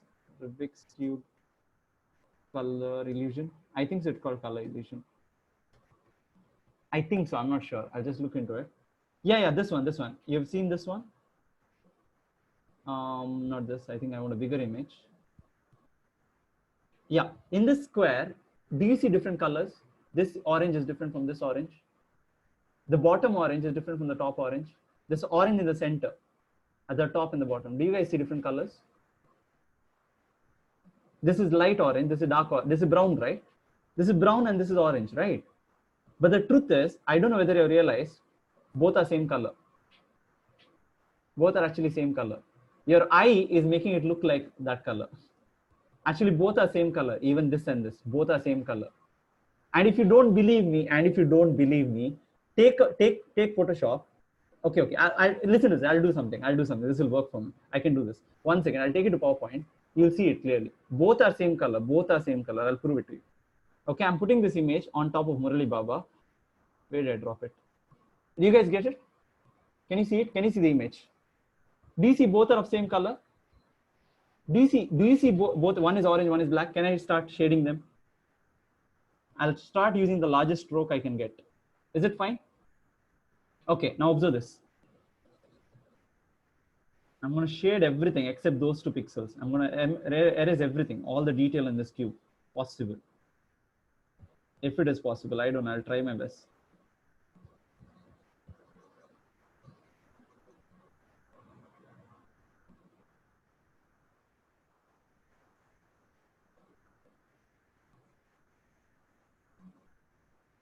Can you see both are same color now? Can you see both became same color in your eyes? Both are same colors now. Both are brown. One appeared yellow to you when I didn't color it. Your brain is filling data. Your brain thinks it's in the shadow because of the surrounding pixels. It's actually both are same color. If you take the readings, you measure it. Yeah. So my point is very simple. It's because there's darkness around it. If I erase it now, there's darkness around it. There's darkness around this one. So it appears as if it's brighter than this one. So your brain is very, very good at tricking you. That's all I'm trying to say. Your brain tricks you a lot. Okay, both are same colors. This is same as this one here at the bottom. Yeah. Anyways, that's about it. Good luck with the exam tomorrow. If you have any doubts about the exams, you can ask. I'll take some questions for next 1 minute. And then I think we'll be done 1 or 2 minutes. How can the same 2 colors be in the middle? Yeah, that's because they're covered with darker shades and brighter shades around them. You can try this. Okay. Yeah, the answers, you can't trust your brains. That's true. You can't trust the brains for many reasons. I'll have to do one more bit, but I think we finished the workbook today, so it's fine. Yeah. Good luck for the exams. Anish, do not send the S's. I chapter, 3rd question. 1 second.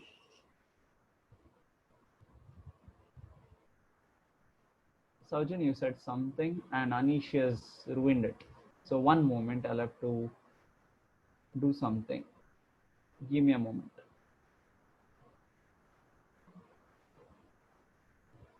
Okay, done. Now, going ahead, Anish is put in the waiting room. So going ahead, where are we? Should we write all the questions of the workbook? Yes, in the sense of most of the ones which have been worked out. Some of them have mistakes in them, so you can skip them. Amit did not send that. Saujin is sending something. Because of that, we're missing it. Thanks to you, we have missed out a lot. Give me a moment. Yeah. Now, going ahead, Sajjan, I missed it. Can you send it again? What do you send? Let's get this clear. Okay, one second. One second. I missed a lot of your questions. I didn't see anything thanks to Amit and Anish. Why did the region have to be lighter in the shadow region? Because it's surrounded by dark pixels. So your brain thinks that it must be something in the shadow. Human eye chapter test will be there. No, not yet. So don't worry about that.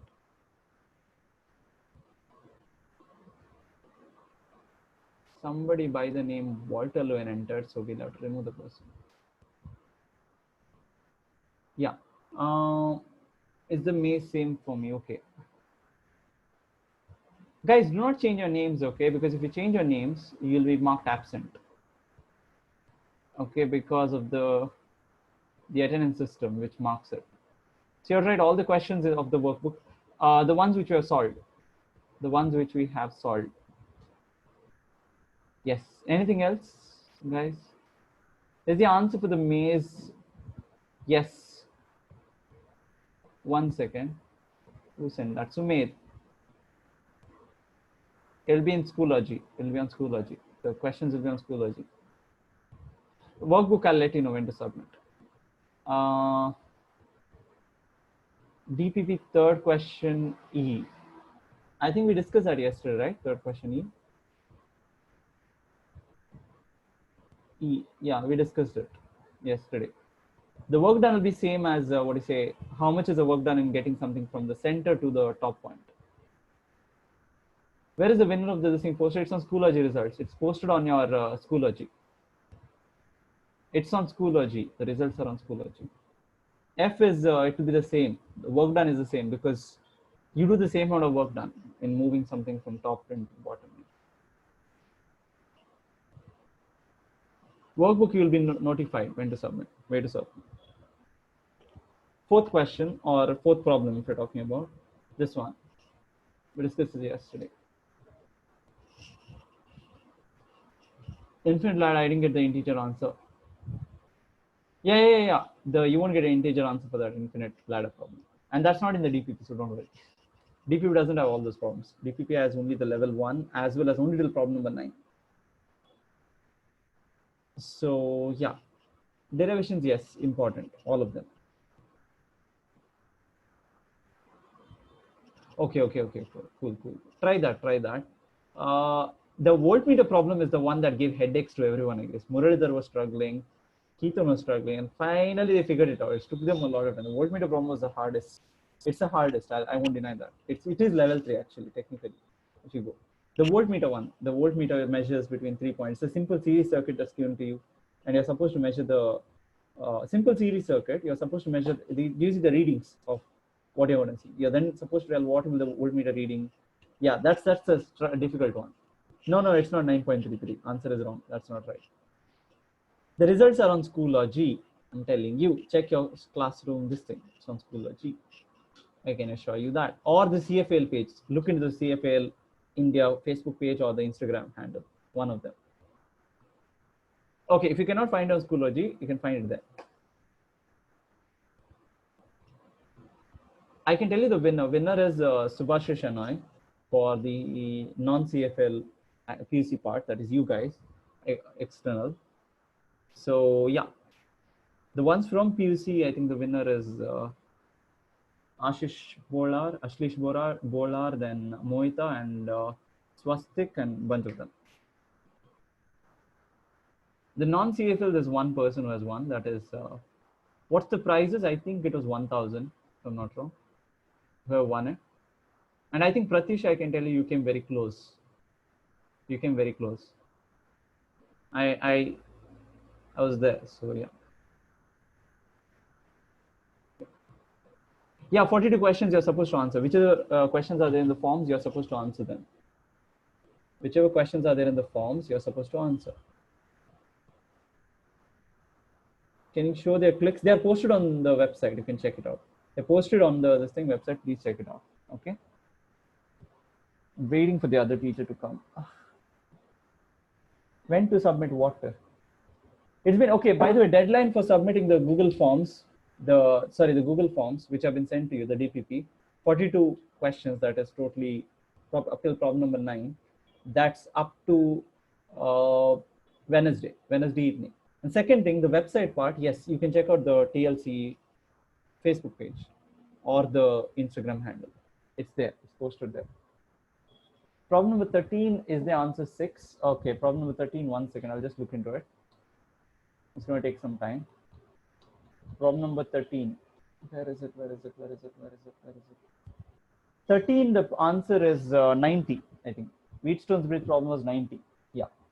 Can you enable public chat when teaching us, because we have to? Okay, fine. I'm enabling the public chat.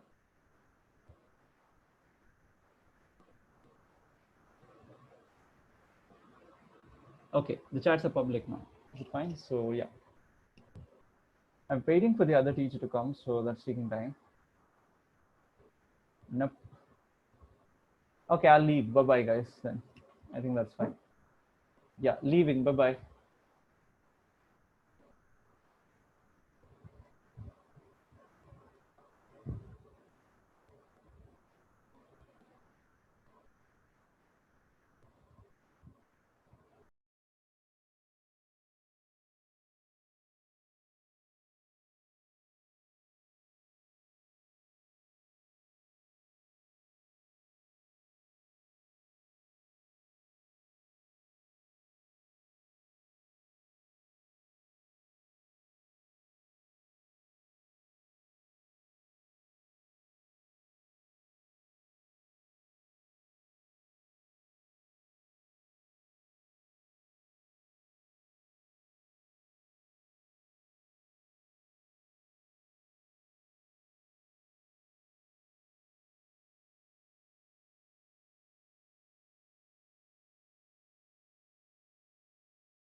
Good evening, students. So we'll start with today's class. Okay. So now you remember, right? Last class we had discussed few of the concepts there. What are those concepts? We had discussed about arithmetic progression applications, as well as we had discussed about little bit about geometric progression. I hope you remember. Yes. Yes, GP. Yes, arithmetic progression. We had discussed problems based on AN, that is nth term. AN is equal to A plus N minus 1 into D. And then you had problems based on SN, which is nothing but the the 1 minute, students. I'll be answering your queries, but let me finish with the revision because some of them might have missed the other day because of network problem. I could see they kept on joining in between and all that. So that's why I'll just answer your queries. Just give me a minute. So other than that, we had discussed about Sn, which is equal to nothing but n by 2 into 2a plus n minus 1 into d. That was a formula. And there is one more version of it, that is n by 2 into a plus an. And then we had discussed about the geometric progression. Do you remember what was the geometric progression? It's a sequence or the progression. You can, as I said, it is progression is a part of the sequence, right? So according to that, it will be nothing but it is the nth term is given by a n is equal to a r to the power n minus 1. Okay, and then we had discussed few simple problems on that. Okay, yes. Okay, Nidhi, actually, when it comes to the harmonic progression, there is nothing like that. It is just that it has only one condition. For any progression to be harmonic progression, the reciprocal of that should be a arithmetic progression. That is what is the condition we have there. Okay, we'll be discussing that today. We'll finish all the harmonic progression up to harmonic progression, and then we will be solving the other problems based on that. Okay, so let us start with that. Let us not delay much in that. Okay, yes, 1 minute. Okay, let me clean all these few things have remained from the previous class. I'm sorry. Okay, yes.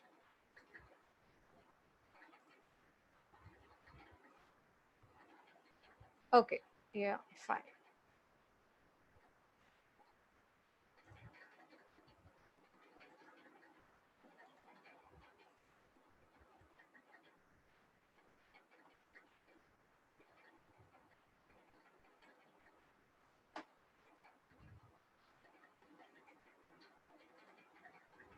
Just a minute, students. I'm sorry, I just missed this point here, that these remain here.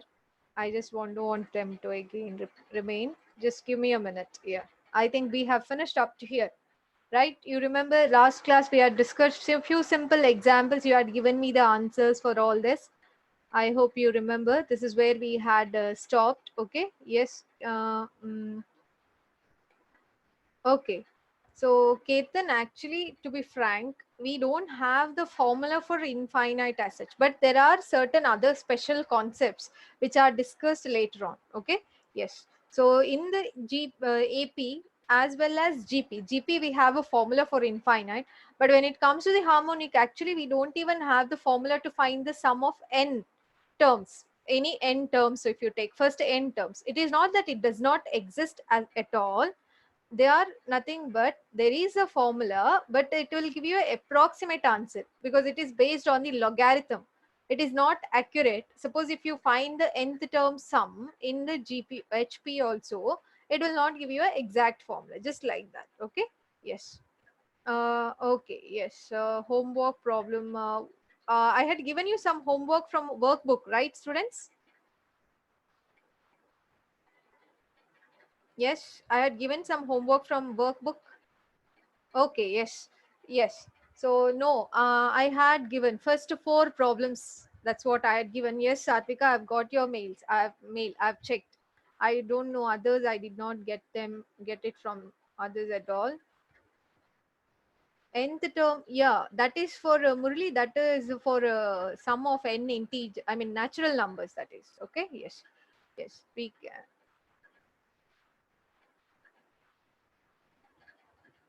Okay. Okay, Anika, yes. So today I'll make it compulsory, then you will solve. Okay, yes. So anyhow, let us continue with this. I'll not discuss much about this one. Okay, if you have done that problems and all that, it's well and good. What I'll do is I am planning after everything ends, I'll just make a list of who and all have submitted the homework. I'll just show you that with the grade, because some of them are expecting me to grade it. So I'll do that. Okay, and then I'll just upload it in the Schoology. You can just see how many of you have really done your homework and how many of you have not done it. Okay, yes. So that's it. So now let us move on to this. Here we have discussed, that is last class we had finished what is a general form, right? So the nth term of the GP is given by a r to the power n minus 1. This is what we have for the geometric sequence. Okay, now suppose if you have here, there are actually 3 cases when we want to find the sum of geometric sequences. That is when a case of finite sequence, and there is a case of infinite. In the finite also, actually we have 2 cases. It just depends on which book you are using, students. Some of the books, what they do is, this is one of that. Okay, they are taking I is equal to 1. If they are taking here a, then it will be I equal to 1 to n. I am not able to write that summation properly in this. Okay, that's why I've just left it blank here. It is a summation. Sn is equal to summation I is equal to 0 to n ARI. That summation runs over I. That is, it starts from I is equal to 0 up to n. Then that formula is actually given by this. It is written as A into 1 minus r to the power n divided by 1 minus r. This is the formula. But some of the books, okay, some of the books, they will give you one more formula also. That is nothing but they'll rewrite the formula as r to the power n minus 1 divided by r minus 1, saying that this can be used when r is less than 1, and saying that this can be used when r is greater than 1. But it is one and the same formula. It doesn't make any difference if you use it. Okay, yes. So it is just that you are taking minus common from both numerator and denominator and just cancelling it. It will give you the next formula. Okay, yes, that's it. Yes, Shashank, what you said is correct. Okay, yes. So that's it. So this is what we have. So here, when we discuss about the geometric sequences, the sum, we take the case r is not equal to 1. You may ask, why is it so? Suppose r becomes 1. Okay, I'll discuss that case first because it is very simple. Suppose r becomes 1. In that case, just rewrite the sequence, students. This you have right here. So rewrite that sequence. It becomes a. Again, a r is 1. So again, a r square is 1. R square is 1. Again, this becomes up to n terms. So finally, nth term also becomes a. So you will have a plus a plus a, and so on up to a. So how many times you have? N times a. Yes. So that is why the sequence becomes n. The sum of the sequence becomes na. Is it okay? So this is what we have. So this is what happens when r becomes 1. That is why that case is not included in this derivation. This is a case where r is greater than 1 or r is less than 1. R equal to 1, this has no meaning as such. Okay. Because both the numerator and denominator become 0, and then it will be a problem. You know, right? 0 by 0 is not a defined form as such. Okay. Yes. So using formula, it is not possible. That's why we have directly NA as the formula. Okay. So this is about the case when R is equal to 1. So now let us move on to the case where we don't have this case. Okay. I hope you have noted down this, students, because this is not mentioned anywhere. These are important points which I'll be discussing. I'll be telling you in between the classes. Like that points are not discussed anywhere. Okay. Have you noted down? Okay. You can use any of them, Shashank, but some of the books specifically, you know, they tell you this is for when, you know, when r is less than 1, and this is for when r is greater than 1. Like that, they specifically tell you. But in case you would like to use any of them, it is fine. It will become same. It is just a difference of minus sign. I mean, just take minus common in both numerator and denominator. That's all. Okay, I'll be doing the derivation. I'm waiting for you to write down this NA. Okay, now let us move on to the next one. So how do you do this derivation? Okay. Okay. So let us start. We know that Sn is equal to nothing but it is the addition, right? So just like AP, we have a specific given format, or what we can say, the steps for the derivation. It is just like, for AP only, where we just reverse and write. Here what we do is we multiply by common ratio R. So that is how we derive this formula. So let us start. Sn indicates that sum. So it is AR, and so on up to AR power minus 1. Name this as equation 1. So now what we do is we multiply equation 1 by R. If I do that, then I'll get it as Rsn. Okay, Rsn is equal to AR square, and last term here, it is AR power n minus 1 into R. So add this power, it will give you AR to the power n minus 1 plus 1. Cancels, you will get AR. So the last term here remains as AR power n. Now what you do is take it as equation 2. Okay, you take it as 2 equation, and then what you do is subtract equation 2 from 1. It need not be equation 2 from 1, it can be even 1 from 2. It is one and the same. Okay, and once it is done, you will get it as Sn minus Rsn is equal to, now please understand, when I subtract, you can observe these terms get cancelled, and AR square with AR square, next term, that gets cancelled. Up to here, previous term, AR power n minus 1 is a previous term, that also gets cancelled because there is a minus here. I am subtracting this. So what you remain with, yes, as you said, Ketan, it is a telescopic series. Yes, that's correct. You had this last year, right? Remember? So according to that only, this gets cancelled, and you remain with only the first and the last term here. Okay, so you have only this last and the first term. Then take a common, you will remain, I'm sorry, here it is not plus, it is minus, because you are subtracting. Okay, yes, so it is a subtraction. Kindly write properly. It is minus here because it is a subtraction. Once this is done, you get 1 minus R power n, and here Sn is common, you get 1 minus R here. So Sn is equal to A into 1 minus R power n divided by 1 minus R. So, okay, yes, I have written Murali properly. Okay, that telescopic series are the kind of, series where you can cancel actually when you go to subtract or something like that. There will be many terms get cancelled, and you remain with, either first and the last, that kind of terms only remain. It's very easy to work with those kind of series. It becomes really easy, and they just cancel few of the terms on their own. You have it, you can just refer. I think we have discussed last year in one of the concept, it has come. You can just open your book and check last year's book if you have it. CFLs. Okay, yes. So now let us move on to this one. So this is what is the formula. Okay, if you want to reverse it, if you want to use the other version, it is very simple. Just take, okay, you just take minus common out of this, then it will give you R power n minus 1, and then here also you take minus common, that minus and this minus gets cancelled. Okay, you will get the required answer. Okay, yes.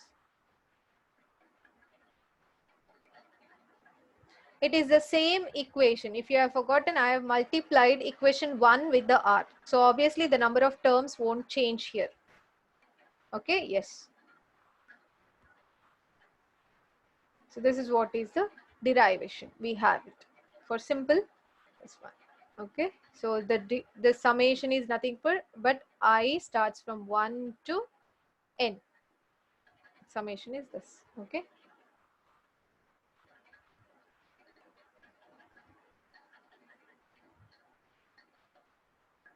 R did not get cancelled at all. I didn't cancel anywhere. These terms get cancelled because it is a subtraction. I am subtracting one equation from another one. Okay, I hope you have finished with this. Now let us move on to the next one. When we have infinite sequence, what will be the condition? Okay, yes. So this is about the finite. Okay, yes. Right, fast students. Actually, we have to finish it by at least next 2 classes. I want to finish. And I have few other important concepts which I wanted to discuss, where differences between the two consecutive terms becomes AP. That kind of problems, and prime AP, that concept I wanted to discuss. Actually, then there was a divergent and a convergent series also. But there is no much time for me to discuss all that. But I'll try to give you a brief idea, if not everything.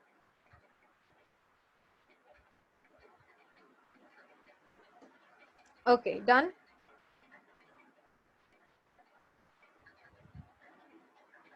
Next. Next is when it comes to the case of infinite series. Now you know what is the meaning of infinite series, right? Here we have one condition, students. Okay, here we strictly take R between -1 and +1. Now what happens if the value of R is greater than any of that? If it is more than -1 in the sense like it will number is more than, okay? Not it's, I'm not talking about the sign. According to the sign, the number whatever comes after -1 will be the smaller number. I'm talking in terms of value of that number, okay? Like for example, 2, something like that, -2 or minus this one, 5 comes. In that case, what happens is, or here if it becomes more than 1, what happens is the sum tends to infinity. Okay, even the sum itself becomes infinite. We can't calculate it. So if you restrict here R, yes, you can even use the modulus here. Okay, here modulus also can be used. That is what that is left to you again. Okay, so if R lies in between this range here, okay, in that case, the sum of infinite terms of a given GP is given by S infinity is equal to A by 1 minus R. So how do you derive this? Okay, how do you derive that? Okay, so if the R value is 0, then it will give you a proper value. Then in that case, sequence does not exist, right? Only the first term remains there, nothing much more. If R becomes 0, right, then this term will become 1, and then that will give you first term itself. There is nothing like, common ratio is 0, then the entire sequence becomes 0 except the first term. Only this term remains there. You can see only this term remains, other all term becomes 0. So that's why it doesn't matter even if it is R is 0. Okay, now let us move on to this. How do we derive this? That's very important. This example I'll discuss later on, students. So let us quickly discuss how to derive this. Here comes the concept of limits. We use limits here because we know that the sum is tending to infinity. We don't know what is the exact value of infinity, right? So that is why what we do is we take as n tends to infinity. That means it is approaching towards infinity. We don't know that. Okay, yes. So in that case, what happens is, suppose n tends to infinity. We know that Sn formula is from the previous this one. It is, again, when I take limits, I take on both the sides because it is here limit n tends to infinity, Sn. Okay, and here also limit n tends to infinity. What is the formula we have? We have the formula as A into 1 minus R power n divided by 1 minus R. This is what we have. What I'll do is I'll just separate it, students. I'll just multiply this and separate it. Then separate the numerator. Then I'll get it like this. Minus A R power n divided by 1. This n tends to infinity will be there. 1 minus R. Now please try to understand, whenever we talk about limits, actually limits is a concept. There are different kinds of limits there. When the limit, when we take some limits, they may give you exact value. Okay, they may be the constant, whenever you take a limit, they may give you a constant value. That is a different kind of limits. Other limits are there where, suppose if you are taking limits n tends to 2, then the value of the given function may proceed towards infinity, or it may be moving towards the fixed point or something like that. That possibility is there. And when we talk about the limits, there are two kinds of limit, left limit and right hand limit. Now what is that right hand and left hand limit? Suppose if I take here n tends to 2. Suppose on the number line, if 2 is here, then n can proceed towards 2 from the left hand side as well as right hand side. So both the cases are possible. And sometimes we find at that point n is equal, where n is equal to 2, what is the value of limit? That also is found most of the cases. This is again one separate chapter in the 11th standard. You get it in NCERT book. If you are interested, you can go through that. Okay, it is limits and continuity. When all these values exist, we say the function is continuous. All that is there. Okay. Yes, so that limits will have a continuity if all these values exist. Sometimes it won't exist at certain point, then we say if function is not continuous. All that concept comes again as a one more chapter. I don't have much time to discuss all that. Okay, so if you're really interested, my suggestion is you can open NCERT textbook. You get it as a continuity and limits chapter in 11th standard book. Okay, you can refer that, and it's a very simple chapter. You read on your own. If you start with the theory part, you will understand it on your own. How is the continuity taken and all that. Okay, it's very simple, very easy. Okay, so now let us move on to here. So here, when I take n tends to infinity, n can tends to infinity from left hand or right hand side. That is left to it. There only we are just taking the common limit n tends to infinity. I'm not specifically talking about right hand limit also, left hand limit also. I am taking in general. Suppose n tends to infinity. It may tend to infinity from any side according to the given situation here. Okay, in that case, what happens is, suppose if I take n tends to infinity, if you observe, there is no n at all for this one. So this doesn't get affected by this limit. When there is no n here, this doesn't get affected at all by that. But when you take this, okay, yeah, you can take even the limits and derivatives chapter also. There also they discuss, and it is continued in that continuity chapter also. Okay, you can refer that also. It's very good it is. Okay, now let us come back to this. Okay, here this n exists. So when you apply limit, this will get affected. And now since we have taken r lies between -1 to 1, please understand, when I take n tends to infinity, the value of r is very small. So you would raise it to the power infinity. Maybe if I take 0.1, just think 0.1 is getting multiplied 10 times. You can imagine what happens to that 0.1 multiplied 10 times. If you have calculators, you can just check it out. It will give you error in your phone. If you are using computer, it may show you some 10 to the power, something like that. It might show you. Okay. So it becomes as n moves towards the infinity, the value of this r to the power n tends to 0. It becomes 0, or it tends to 0. It is moving towards the 0. So that is why this entire expression, since this r power n moves towards the 0, this entire expression becomes 0 by something. That is why this entire expression vanishes from there. It becomes very small, or it becomes 0.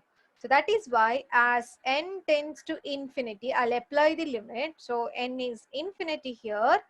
We will remain with a by 1 minus r. So this is what is the formula. And what is the condition here? Here condition for r is it should lie between -1 to 1. Okay. How it becomes 0 is, I gave you example Amu. Suppose you take 0.1, you multiply it 10 times. What happens? It becomes very small. Like that, you multiply it 1000 times. It almost becomes close to 0. So that is why here, this entire term becomes very small, or we can say it almost becomes 0. So that is why here this does not exist, or this term, entire term becomes 0, or we can even say tends to 0, like just like this. So there is no this term. So what remains here? It is a by 1 minus r. I have applied the limit. Once I apply the limit, I don't write it again. So s infinity is equal to a by 1 minus r. So this is what is the formula we have for this. Okay. Okay. Yes, somewhat like that only, Shashank, but it mostly comes from limits and derivatives and continuity from their chapter, that chapter. Okay, I have taken exact idea from there. Okay, you can understand that is from exponents also. It's a simple logic. When you multiply a very small number, maybe 100 times, that becomes very small further. Okay, yes. That is just a simple example I gave you. Okay, so this is what is the formula. S infinity is equal to a by 1 minus r.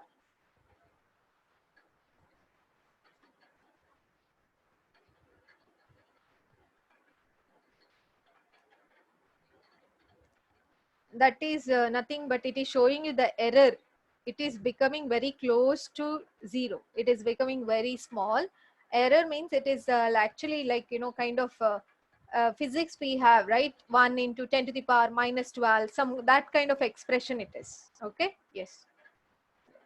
Okay. If you take r as 0.28 Anika, then you need to multiply it so many times. So many times in the sense like you may have to multiply it maybe 1,000 times. Maybe you need a lot of patience for that, but I'm just trying to give you that idea. When it is less than 1, it is like, it's not a whole number, it's a small number. That as you go on multiplying many times, it becomes approximately equal to 0. That is what is that idea. Okay.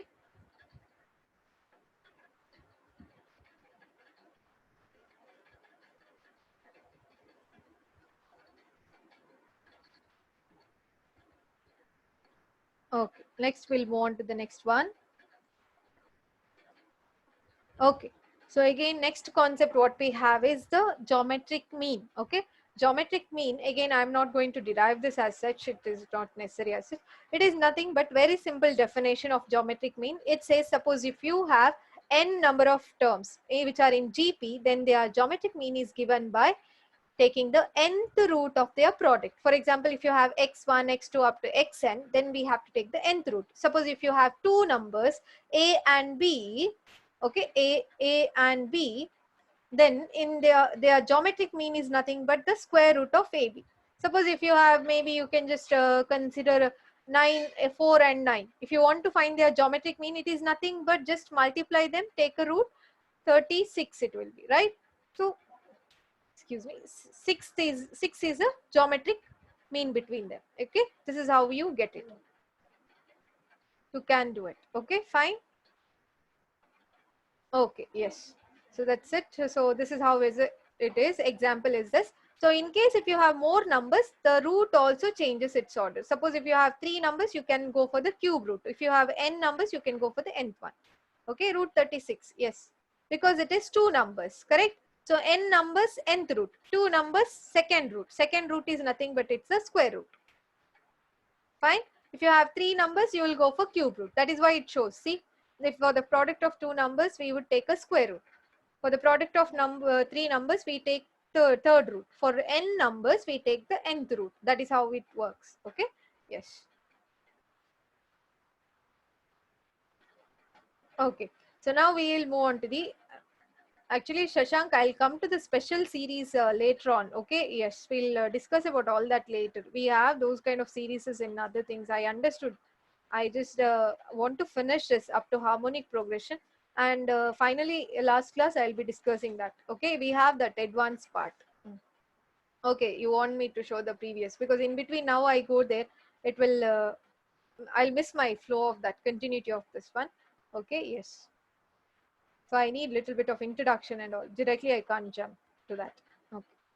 Some of them may not know that series name itself. Okay.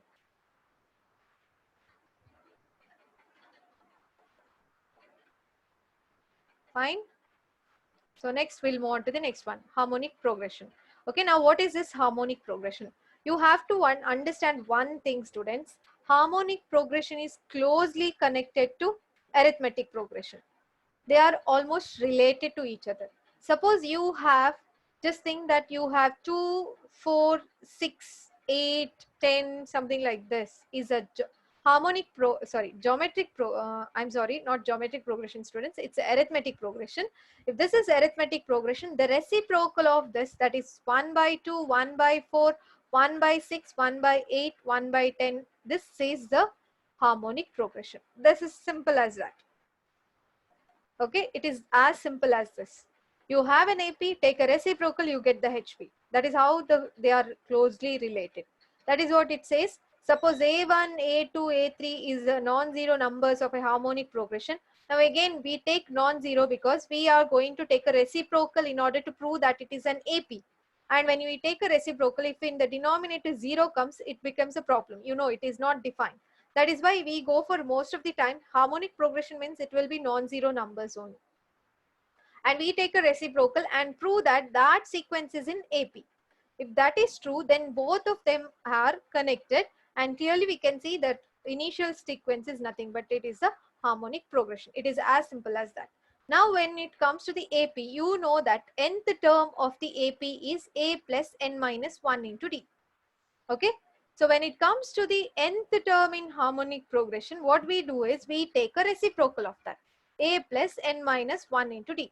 Suppose A1, A2, A3 and so AN are in AP, then 1 by A1, 1 by A2, 1 by A3 and so on.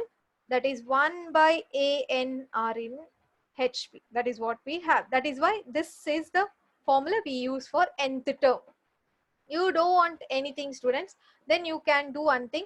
First to do convert the given HP into AP, do all the calculation in AP and then take a reciprocal, you will come back to the HP. That's as simple as that. But only one thing doesn't work, that is nothing but there is no general formula for the sum of n terms of HP, because sometimes, most of the time, it will be in the denominator and it is not possible for us to find it that easily. It is not like, you can't find it. Many of them have given different formulas which are based on logarithms, right? What are logarithms? Log. So based on that, there are certain formulas which are given to find the sum of, just a approximate number, that is just a sum of Sn of given harmonic progression. But that is be a very lengthy calculation. It really becomes really difficult for us. Okay. Okay. Yes. Okay, yes.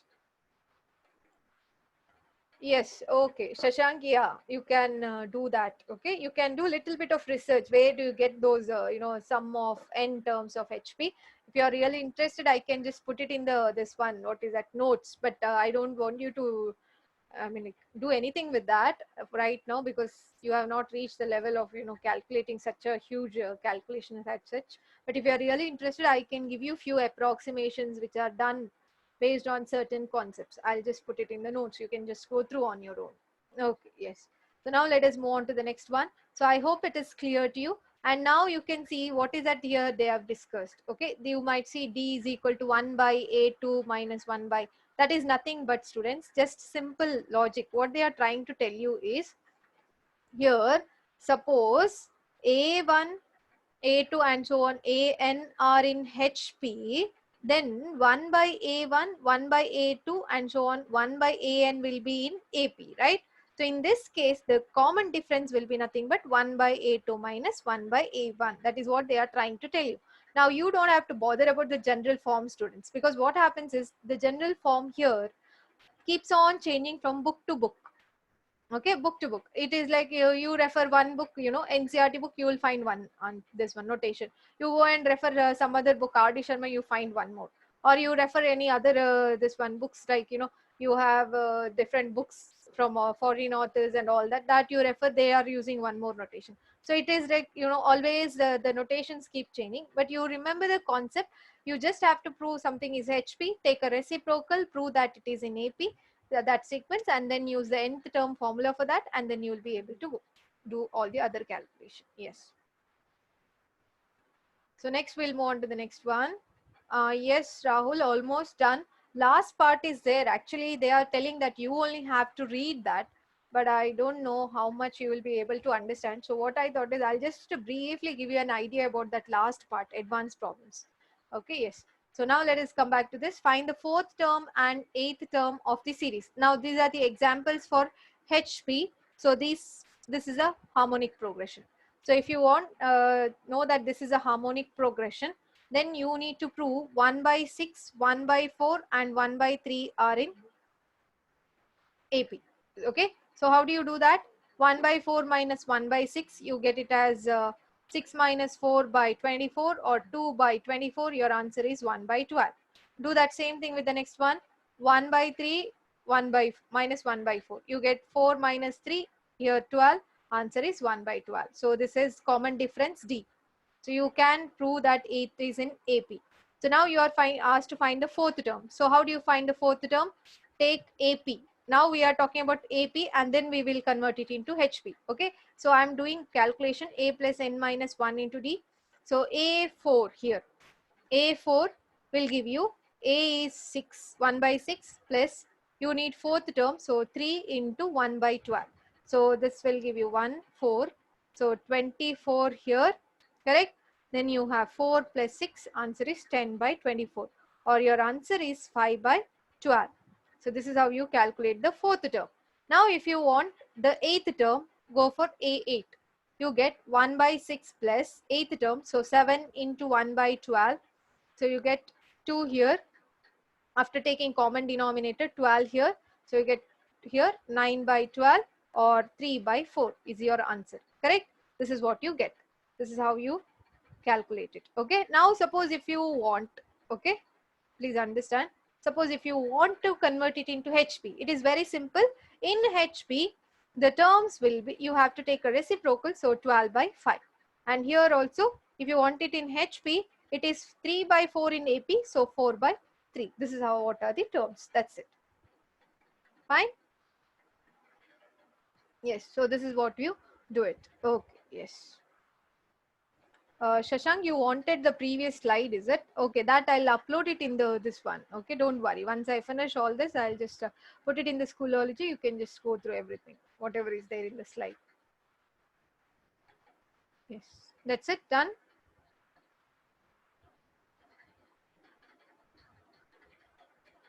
Any doubts, students? Till now? Shall we move on to the next problem then? Okay. Okay, why 1 by 6, Anika? That is the first term in AP, right? We are using AP. Can you see here? I'm telling you that we'll calculate in AP, and then your first term in AP is this A here. Okay, that is why we take it like that. Okay, so now we'll move on to the next. Okay, here it is not mentioned because I have taken just soon after HP, right? So it is a HP example I have taken. In the questions, or suppose you are given any DPP or anything like that, we will specifically tell you that it is HP.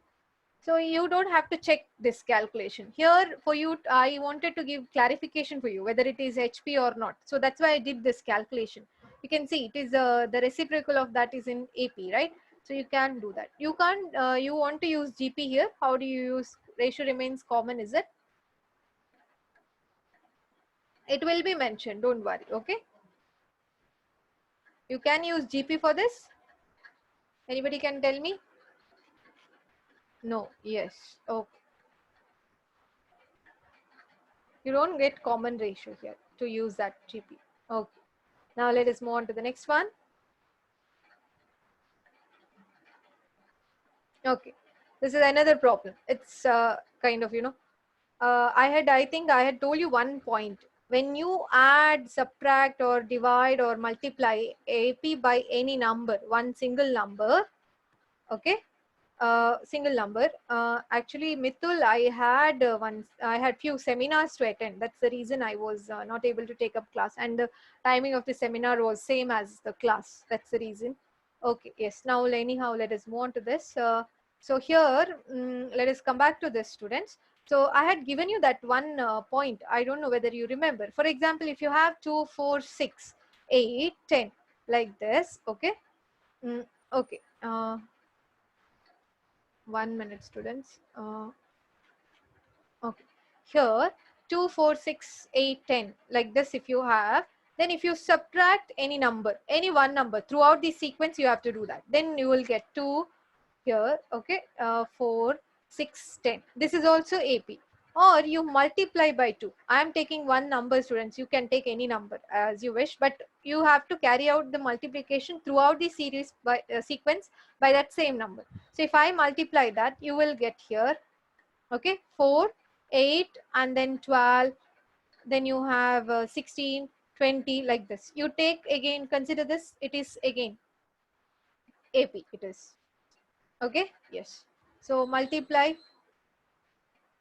again this by done, it is done. Again you have to subtract. Suppose if you subtract, right, subtract 2 is done. So add 2, what happens? If you add 2, it will become 4, 6, 8, 10, 12, like this, correct? So again this is an AP. This is AP.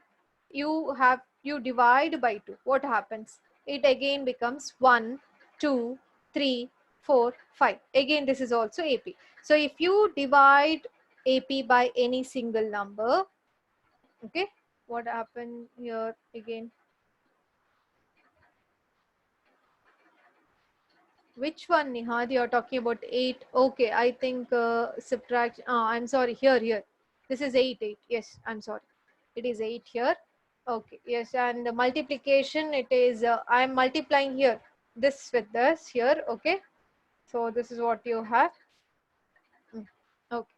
So this next is division. So you divide, multiply or subtract or add any single number to the given AP, it will remain still the same. Okay, even if you divide it by a irrational number also, I mean, like, it should remain kind of, it depends how do you divide it or how do you take, but usually we don't go for that. We usually go for the real numbers. Okay, yes.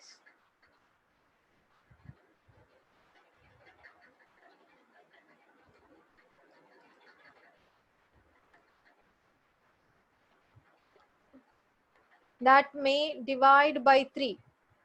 You try it out, students. If you divide by 3, what happens? Suppose if you divide by 3, the first term becomes 2 by 3 and this becomes 4 by 3, right? Subtract 2 by 3. What is the common difference? You get 2 by 3. Same thing you repeat. 6 minus 4 by 3, 2 by 3. It is possible. Suppose if you do it by irrational number, then it will be a little bit problem. Root 2 if you take, I mean, like, calculation will be little difficult. So this will be like 2, correct, because 4 minus 2 is that, divided by root 2.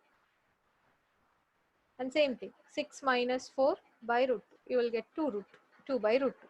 Or it might be root 2. That's possible. Okay, some of you asked, what if you divide it by root irrational number? So I just gave you a few examples of that also. But the difference remains the same. Okay, it is always possible. Okay, so next we'll move on to the actual solution of this. Now, why did I do that is, there is a reason for it. Now, what is the question? They have given A, B, C are in HP. So if they have given they are in HP, then you have to start here with the AP. Because in AP it is very easy. So 1 by A, 1 by B and 1 by C are in AP. Now if you observe at the end, towards the end, I should have this A in the numerator, B in the numerator, C in the numerator, because I need to take a reciprocal to prove that these are in HP. So I need to get here these terms. If you observe B plus C, I should get it here in the numerator, so that when I take a reciprocal, it will become proper. So what I do is, since I have different variables here, B plus C, C plus A plus B and all, what I do is I multiply this entire sequence by A plus B plus C. If I do that, then I'll get it as A plus B plus C by A, comma, A plus B plus C by B, A plus B plus C by C. This is what I get, are in AP. Okay, if you do that, then what happens is, here you need only B plus C in the first case. So I need to keep this. But how can I eliminate this? If you observe, these two are same.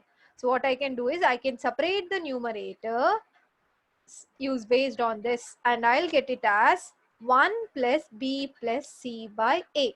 I hope you understood what I did. I separated the numerators, and in A and A gets cancelled, you get 1. Same way, repeat that. You need C plus A for the second term. Leaving C and A, you cancel B. So you get 1 plus A plus C by B. Okay, I have put 1 in the beginning because it becomes really easy for me to solve later on. So again, I don't need C here. So I'll separate this A plus B and I keep it here, A plus B, and then C and C I cancel, and then I have this. So these are again in AP. Now what I do is, I don't want this 1. Now you know, according to the concept what we discussed here, I can just subtract 1 here. If I subtract 1, you will get A plus, sorry, B plus C by A and A plus C by B and A plus B by C are in AP. So you take a reciprocal A by B plus C and B by A plus C and C by A plus B are in HP. This is what you get. Is it okay? So this is how you do it. It is very simple. Okay.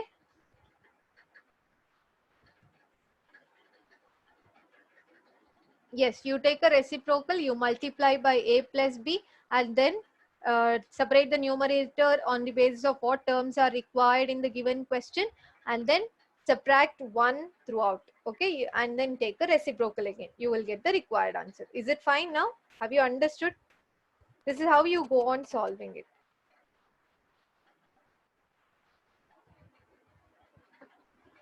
Okay, next we'll move on to the next one.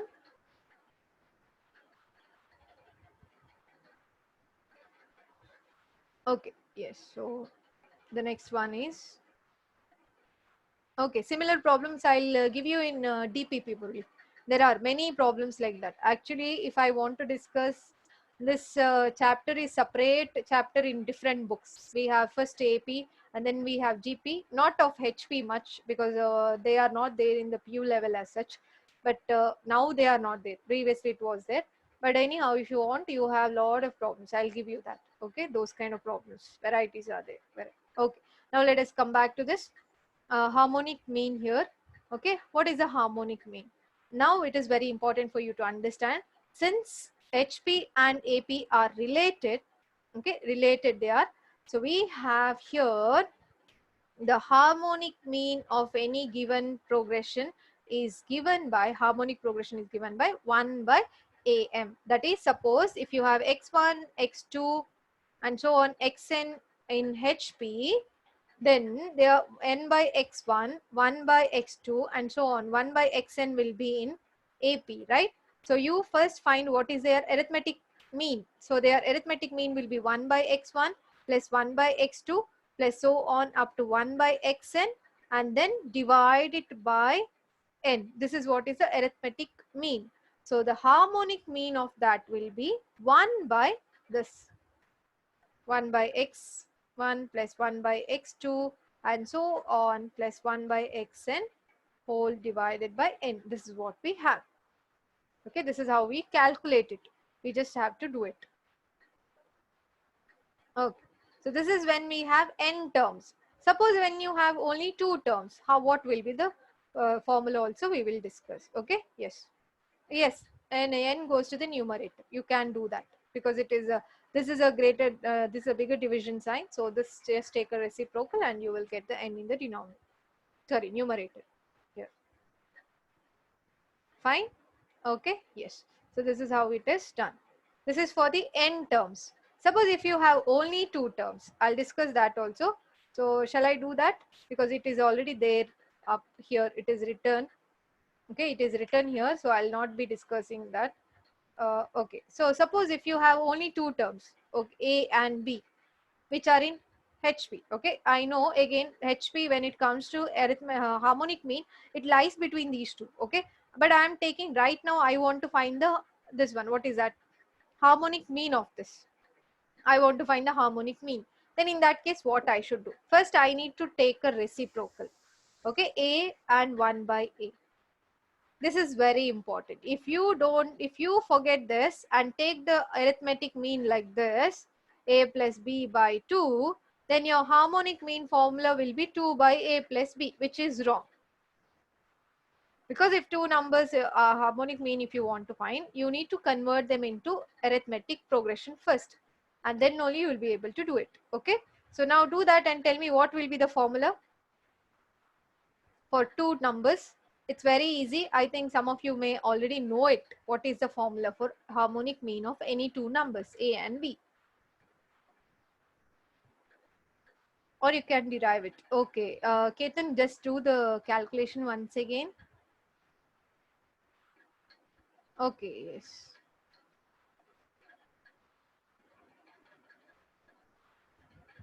Actually, Amog, I have not written there. One term will come in between. That is nothing but the harmonic mean. Then it becomes HP. Okay, yes. Yes, it is 2AB. Yes, exactly correct. It is 2AB by A plus B. How do you get that? Is nothing but you need, these are in AP, right? So take their arithmetic mean. It will give you 1 by A plus 1 by B by 2, right? Take a LCM. There you get A plus B by AB. And this 2 goes to the denominator here. It becomes 2AB. This is arithmetic mean. But according to our definition, harmonic mean is reciprocal of this. So that is why it is 2AB by A plus B. So this is what is the harmonic mean of. Now please remember, here one term comes in between always. That is the harmonic mean.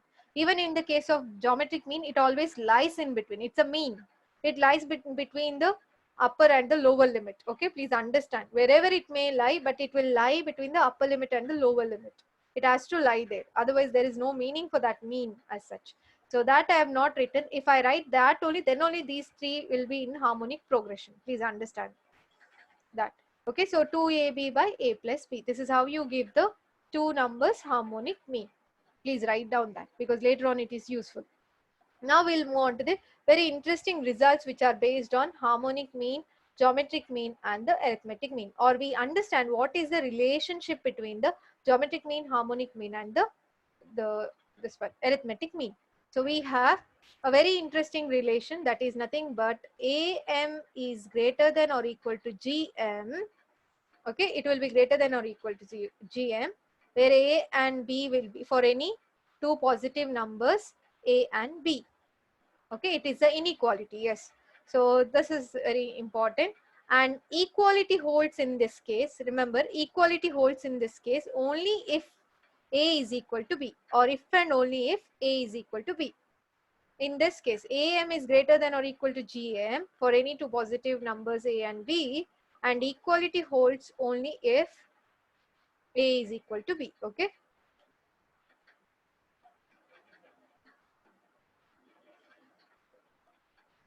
Yeah, actually, see, Murali, there is a concept of inserting arithmetic means in between. Okay. Yes. A can see, usually when it comes to the means, what we have always is the first number is the smallest. First number is the smallest. Second number is always the greater one. You understand, right? We always take the lower limit first and then take the upper limit, and then we find the mean between them. That you need to understand. So it is either B is greater than A, or it is A equal to B. That is the case we have. Or else in the case of negative, it will change. It may change accordingly, but this case won't come here, because what we do is we take here the positive numbers here. Okay, please understand. And I forgot to mention one important point, students. When I was discussing about GM, I had to do that. See, GM is defined for any numbers A and B if they are positive. It is very easy. GM, because it is root of AB, right? If it is positive, then it is defined. Or A and B both are negative, it is defined.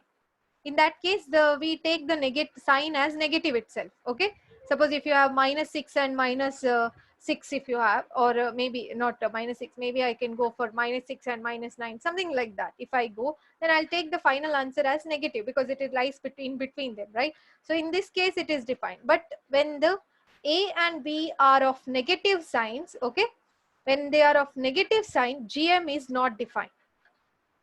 Not defined, because we are talking about real numbers here. Please understand, we are talking about real numbers. In real numbers, a GM is not defined if A and B are of opposite sides, because root of negative numbers is not defined in real numbers. So that is the reason GM does not exist if A and B are of opposite sign. They exist if the A and B are having same sign, that is positive, either positive or the negative sign. It is allowed. Okay.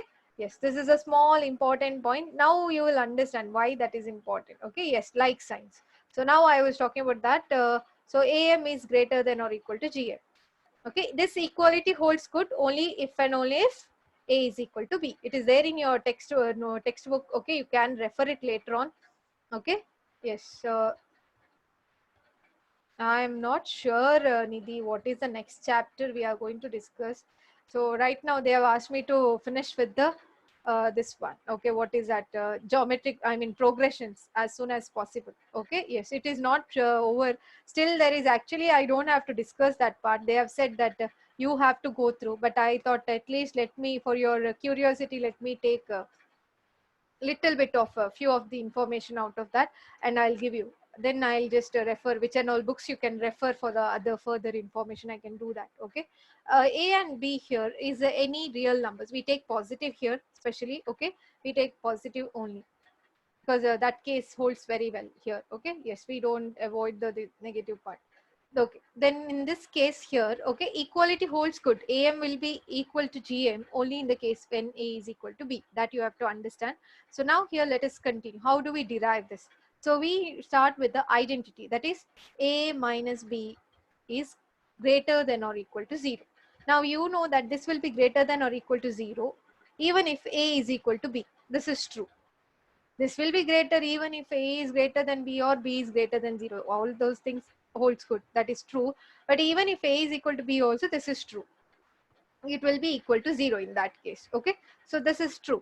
So what I do here is, in order to prove this, now here when I have to prove this, it means that I have to prove A plus B by 2 is greater than or equal to root AB. This is what I need to prove.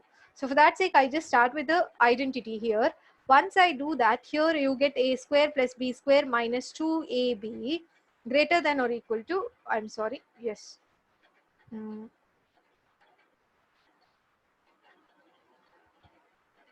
Okay, here greater than or equal to 0. Now what is my aim is, I need this for this AB here on this side. So that is the reason why I want to convert this into A plus B also. So I know that you have learned in the polynomial chapter that A plus B the whole square and A minus B the whole square terms are related to each other using one of this term. If you add subtract minus 4AB from this, this will become A minus B the whole square. Or if you add 4AB to this, A minus B the whole square, it will become A plus B the whole square. So that connection is there. This is only one term which connects these two. So using that concept, what I do is I add 4AB on both the sides. If I do that, A square plus B square, adding 4AB will give me plus 2AB here, and on this side I get 4AB. And this entire term will become A plus B the whole square. Now you may ask, what was the necessity to add? If you observe, I started with A minus B. I have this. Okay, A plus B. I need to convert A minus B to A plus B. I have done that. And then here 4AB remains the same. Now I'll take the square root. Okay, I'll not go for negative roots and all that. I'll directly take the positive. So you get A plus B is equal to root of, okay, root of, because A and B are positive, when you take a root of them also will be positive. So that concept can be applied here. Here it will give you 2 because I'm taking a root, and then root AB remains. So you get here A plus B by 2 is greater than or equal to root AB. This is how you do it. Okay, this is the first one. So you get AM is greater than or equal to GM. So this is the first one. Okay, yes.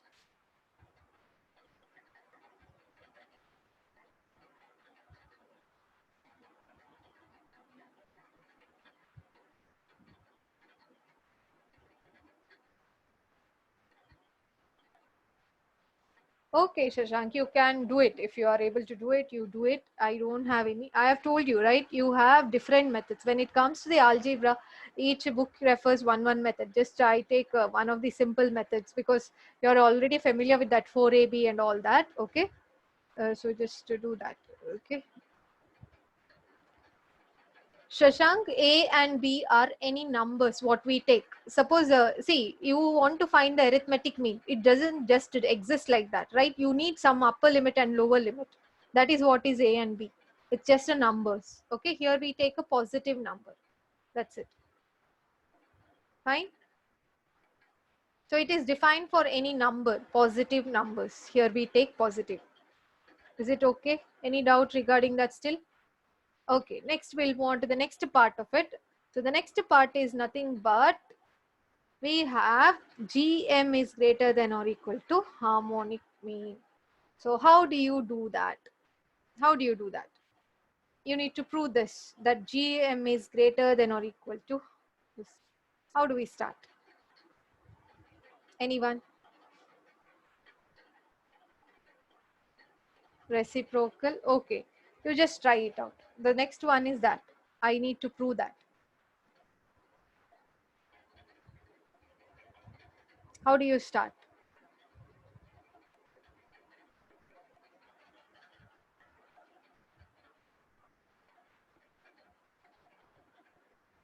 Okay, use it. Let us see whether it is working or not. Okay, do it. Yes, since AM is greater than GM. Okay, yes, exactly. You can do that. Yes, yes, that also is fine. Reciprocal of both. Okay, you don't have to do something like that. But if you want to prove it algebraically, you just have to use one result. As some of you have mentioned, you are already familiar with one concept, students. That is, arithmetic mean is greater than or equal to geometric mean. Use the simple logic. A plus B by 2 is greater than or equal to root AB. Just do it. A plus B greater than or equal to root AB, or else you have other logics also here. Since these are, related, this is easy to understand that. Okay, yes. Here, harmonic mean is a reciprocal of arithmetic mean. So clearly it will be smaller than all these three, right? So that is also one more logic we have. So suppose if you want to prove, you can do it. So now divide by A plus B. So if you divide, you get 1 is greater than or equal to 2 root AB by A plus B. So now I don't want this root AB. So what I'll do is I'll multiply entire equation by AB, then root AB, because I don't want to have that. So you will get it as root AB is greater than or equal to 2AB by A plus B. That's it. Derivation is done. So GM is greater than or equal to HM. Okay. This equality holds only when A is equal to B. That's it. So this is how you do it. It's very simple logic. Or else you don't want to do all this. This is like, kind of arithmetic, the algebraic way of proving it. If you don't want to do it, then you can use the concept. Since arithmetic mean is greater than or equal to geometric mean, and harmonic mean is a reciprocal of that, that concept also can be used. It is small. Okay. So here is the question number 7. Okay, since we have finished all that, other day somebody was asking, why didn't I solve that, right? So now we will be doing it. So now what to do here? Okay, so actually those of you who know how to find the sum of we can say, like, the odd integers, then you can use that. Okay, yes. Okay, last slide, 1 minute. Some of them wanted last slide, students. That's why I've just changed.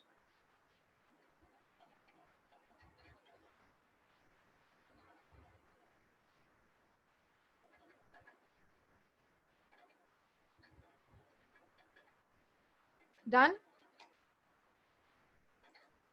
Okay, yes.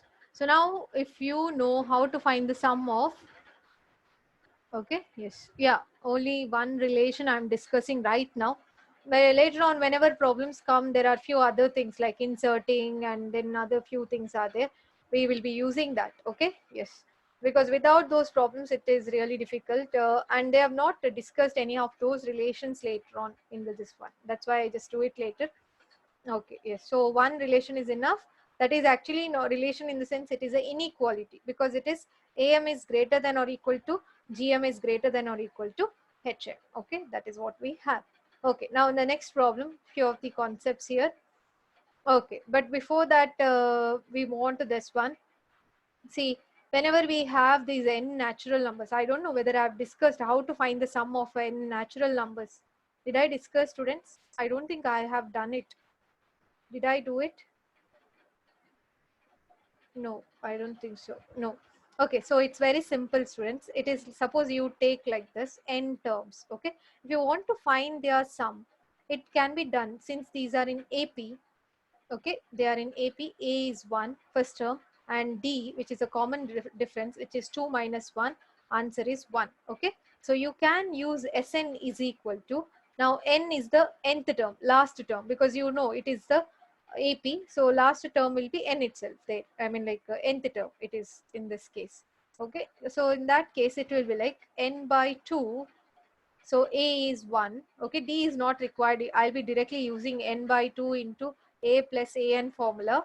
Okay, for Sn. If you are using other one, you can use this D also. It's left to you. So here it is n. So according to this, n into n plus 1 by 2 is the sum of n natural numbers. This is how you go for the derivation. Okay, yes. So it's very simple. Just take that, take Sn formula, 2 lines, you finish the proof. The sum of n, first n terms of the AP. Okay, yes. These are in AP. If you want to find their reciprocal, they will be in HP. You can go for that. 1 by 1, 1 by 2, 1 by 3, 1 by n. They are in HP. These are not in HP. Okay, yes. So this is about that. So now what I want you to find out is just to try. Okay, you have learned last year this one binomial theorem, right? Most of you have learned binomial theorem last time.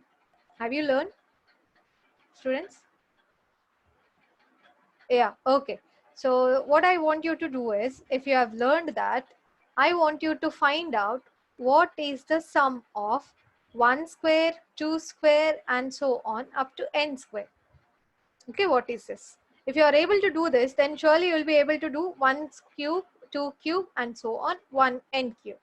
So this is what we have. It's using, okay, yes. Okay, if you are taking HP, okay, that is left, it left you later on. Okay, yes. So there is actually a one part of the this one binomial theorem is taken to prove this. You don't take entire expression as such. You just take, you know, kind of, it is a, you know, kind of a, we can say it is kind of a telescope series also, somewhere we take, when we take the summation and all, some terms get cancelled and all that happens. Okay, yes. Yes, Ketan, it is correct. You might know the formula, but I want you to derive it, okay, using that. Maybe I'm just giving you a hint. You try with that. Okay, you just have to do that. Okay, just try it out, what it will be. Okay, if you're not able to do it, then when we discuss about some of the special series, we'll surely discuss with the proof. I'll be giving you any one of these proofs, because other one is exactly similar to that. Even you have 1 power 4, 2 power 4, up to n power 4. Okay, so now let us come back to our question here. Okay, yes. So that is nothing but pth term. I can take it as p and then q and then rth term. It is term. When we say nth term, right? It will be like that. Okay. Okay. Yes, Ketan, that is also correct. Okay. Shashank, I think you are wrong somewhere in the formula. Just check that. Okay. So now let us come back to this question here. Now, if you observe here, we have the sum of odd, okay, odd integers only here. So you don't have to bother. See, suppose if you can't remember too many formulas also, sometimes it is good if you remember, but in case you can't do it, then you have always an option in AP. Suppose if you take this pth term as p and qth term as q and rth term as r, we are supposed to find out what is the expression for p plus q plus r. That is what is our work. But we have, how do we do that? We have this relation, okay? We have the sum of pth term, sum up to qth term, that when you add, it is equal to the sum up to rth term. So given above is the expression for positive integers. Please understand the question properly. Positive integer p, q, r with the pth term greater than 39.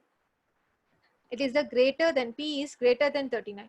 What is the smallest value possible for the expression below? So we need to find what is the smallest expression possible here. So what we do is, first we'll take this first expression. We know that 1 plus 3 plus 5 plus up to p. I'll take plus here 1 plus 3 plus 5 and so on up to q. Okay, we have directly the formula for this one also. If you are willing to do that, you can do it. Okay, it's actually n square, but there in that case here we have 2n minus 1, like that it is. So we can't have that n square and all that. So just leave it. I'll just use the Sn formula. So that will create a lot of confusion, students, for you. Okay, yes. So that is there. So I'll come to that part where how do you get p square and all that. Okay, yes. You want to solve this? Okay, you can do it. Will you solve this up to at least half part? If you are willing to solve, I'll leave it to you. I'll just give you a few minutes. Okay, you want to solve, students? You do at least further. Use this relation, whatever they have given, right, in the question, like this, up to here. Use this and tell me where do you reach. That much is enough. After that, I'll continue from there. At least reach till there. Okay, yes. Okay, you can use, Anika, you can use SN formula. You can observe the difference between these two is 2. It's an AP. You can use SN formula. Okay, Mithul, I don't think you have the proper answer. Just check. Yes, you can add up all of them, but be really careful. Okay, yes, Shashank, it is correct. But how do you proceed further with the hint? You have to read the question for that. Okay, let us wait for some of them. They are willing to solve. So what is the hint is, use SN. Don't use that long formula as such. Use simple SN is equal to, A in n by 2 into A plus that formula you use.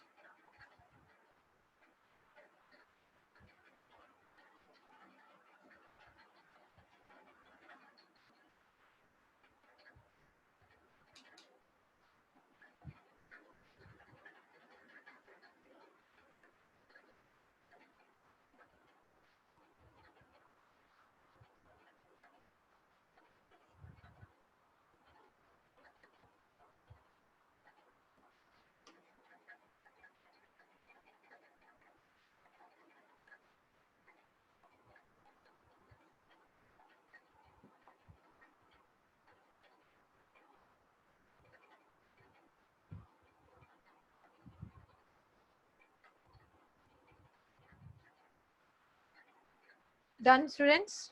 At least have you reached somewhere?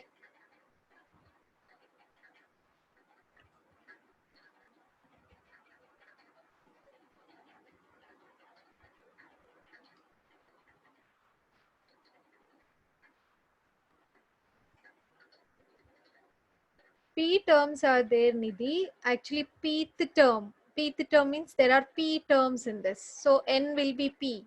You can't get exact number. Okay, yes. So just try to do it again, once again.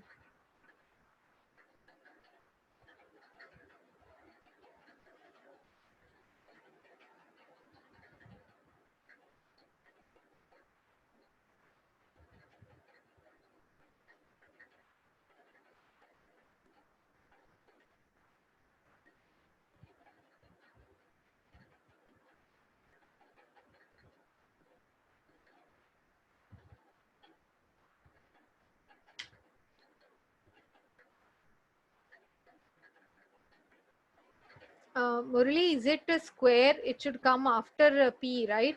Aren't you getting that? Or okay, yes.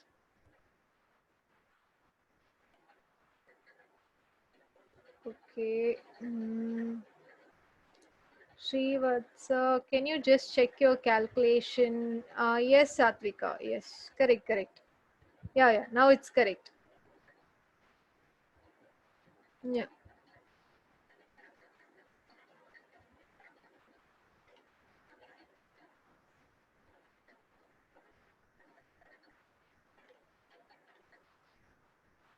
How to proceed? You have to read the question again. Read the question. They are asking. Okay. So what did you do here?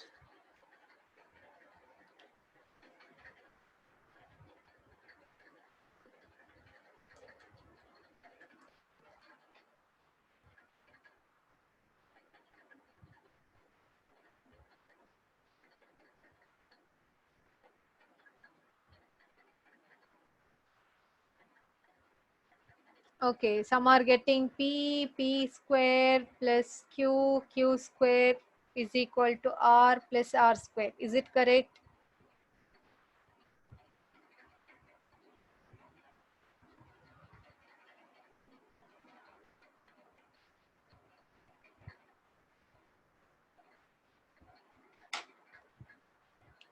Q you don't take 0 because it will have some positive integers there. You can't take 0 there. Okay. Yes, Anvita, you are getting it properly. Check the calculation, students, properly.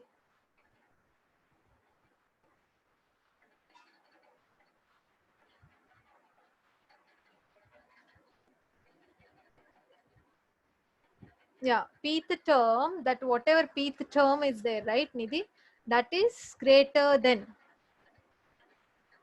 Here, pth term is greater than 39. They have specifically told you. It is that value of p is greater than 39. That's what they are saying. Yes. Yes, Nihad, it is correct. Equal to, but in between. Okay, yes. Okay, yes, somebody, Amok, almost you are close to the answer, but I think you need to check because P is on the LHS there. It is P square plus R square is sorry, P square plus Q square is equal to R square. So you can't have that. Okay, yes. Okay. Murali, what are the triplets? Okay, correct, correct. Yes, Ketan, correct. Just check once again properly. Closest value. You're close to that. But okay, let us see. Let us wait for them. So I'm happy that you're trying out, students. So many of you are doing that. It's nice to see. So I thought I'll just give you another 2 minutes. Just see that you do it. Okay, yes.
Okay, some of the answers are 120 and all that. Okay, yes.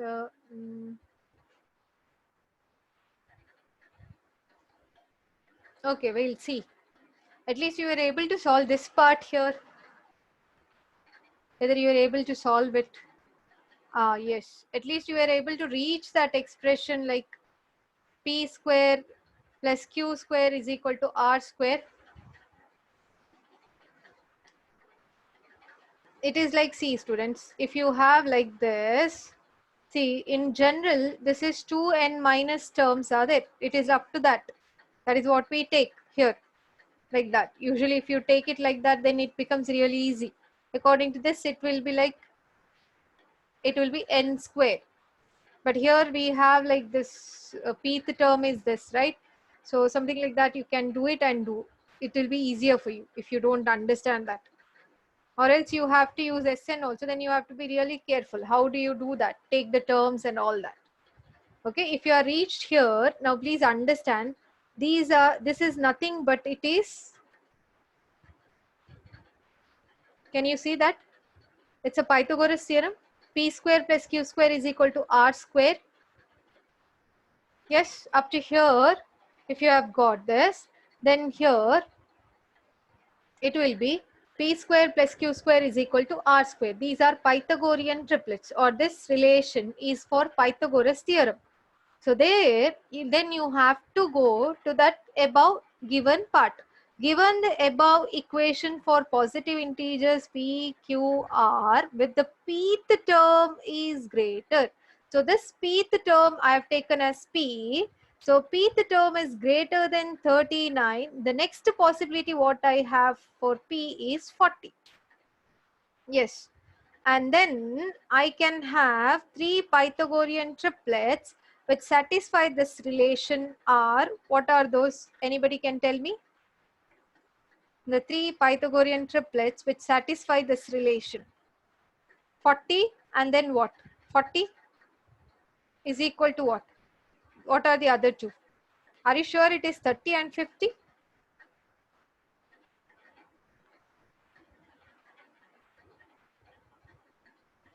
Okay.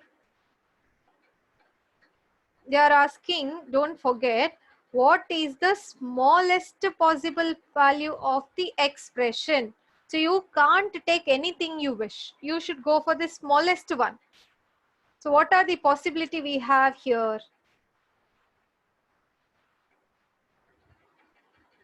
What is the, okay, yes, somebody is telling me 840, is it? What are the smallest possibility? That is why here it is 40 plus 9 and 41. Yes? Are you able to understand? This is the one more possibility since we want the least possible answer here. So what is the value of that expression there? If you want, so according to this, it will be nothing but, what is it? Can anybody tell me? Yes? 90. Yes, it is 90. Now you may ask, why didn't I take the other one, right? So P square plus Q square is equal to R. It is a Pythagoras theorem.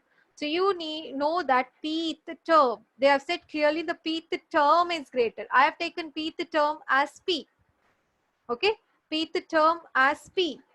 Now pth term is P. That P is greater than 39. So the very next possibility I have is 40. Because I know these are, I can go for the other values, but this becomes really difficult for us because this is what, usually these kind of problems are given with the option. They don't give you usually the decimal points. They expect you to have an answer in the whole numbers or a positive integers. That is why I'll be going for the next integer. Very next integer is 40. Since I want the least possible expression value, okay, I'll be going for the least possible values here. So the least possible values are nothing but 41, 40 and 9.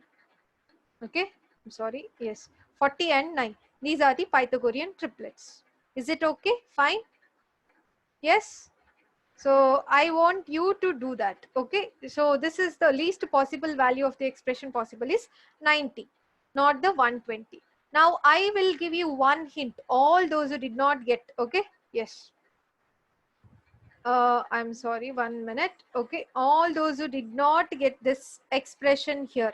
I know some of you are struggling here to get the expression P square plus Q square is equal to R square. Let me give you a hint, okay? Here we have one very important result or the derivation, okay? When we have 1 plus 3 plus 5, okay? That term usually, okay, usually ends with 2n minus 1. You may ask me why it is 2n minus 1. It's an odd integer, okay?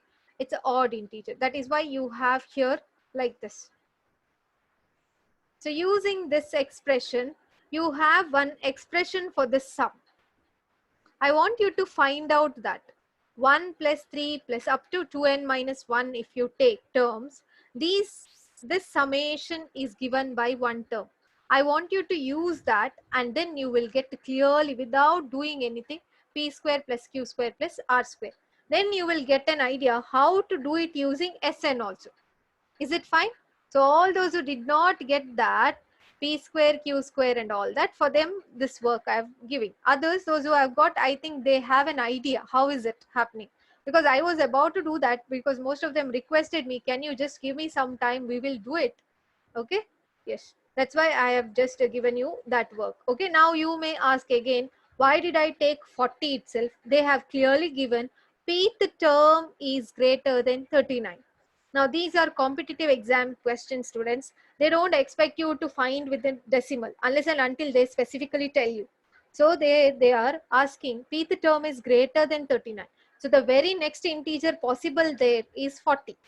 And I know that since p satisfies the Pythagorean triplet property there, if I take 40, since they want the least possible expression value, if I take 40, then other possibility I have for other two Pythagorean triplets is 9 and 41. Okay, yes. So yeah, you should be knowing it, Anika. Yes, you need to know the Pythagorean triplets. Otherwise, it's not possible, because what you know, you have along with the 40, you have other Pythagorean triplets also. Then you may end up with that also. It's like that. Or you may end up with the bigger Pythagorean triplets, because since they are specifically telling you smallest possible expression value, you need to go with the very small integers. Okay. Yes, they have specifically told you it's a positive integers. The reason is that this is a competitive exam questions. This is not just like that they have taken. Otherwise that case arises, like, you know, you can take the decimal values, but specifically since it is from the competitive examination point, they are asking you here specifically for the positive integers. Okay, am I clear? Yes. Okay. Anvita, why 9 3 square? Okay, yes. I didn't get your question only. Okay. Shashank, that is what I said. No, you will get an idea how to proceed further from there. That's what I want you to do. You just find out that one relation, what connection these have. No, you will be able to do it from there. Okay, you will understand what is that you had to substitute it in Sn. Okay, yes. Okay, fine. Okay, I took 9 because those are Pythagorean triplets, Anvita. 9, 41 and 40. You need to know them. And I want the least one, so I have taken the least one. Yes. I said you have to find out, Shashank. I didn't say you just have to do it now. Just you have to find out what is that the connection. Then you will be able to do it. If you are not able to do it, then tell me, I'll do it in the next class. Because many of them have done. How they get it, that is this one. I had given you that. Initially one statement also I told you. And some of them had written me in the message also. What is the sum of n odd integers? I had asked them, some of them gave me the answer also. So I just want you also to find out. Not for anything, you will get to know more things. That's it. Okay, these are the special series. Okay, yes. Okay, Pythagorean triplets method. Is there any method to learn Pythagorean triplets? Okay, if you want like that, then it will be, actually there is a method to find the Pythagorean triplets, but here since p is not the smallest one, it may be little difficult for you to find out. It is not that it is not there. I think you might have learned it in your NCERT syllabus also somewhere. Okay, yes, you have, yeah, right triangle, yeah, that only, but you have a particular formula, yeah, that's what 2m square minus 1 n square plus 1, but you need to identify which one will be smaller, which one will be greater. If you are able to do that, then it's fine, you can find the other part of it. Okay, yes, it's better you at least by heart till 50, it will be really easy.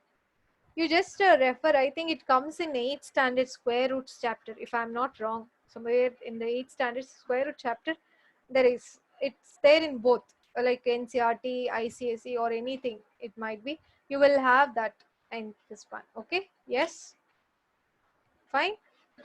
Okay, Shashank, I want you to find the formula for that. Okay, and yes, okay, yeah, that's what. Anvita, you have to do that. Yeah, you only have to find out. Yes.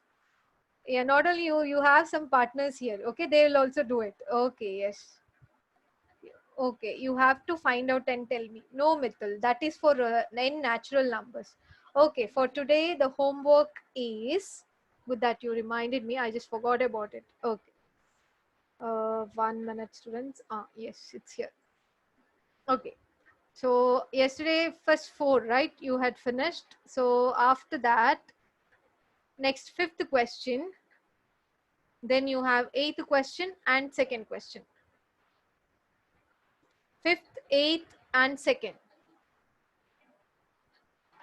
Nihad, you have one formula for that. Sum of integers, odd integers. Okay, yes.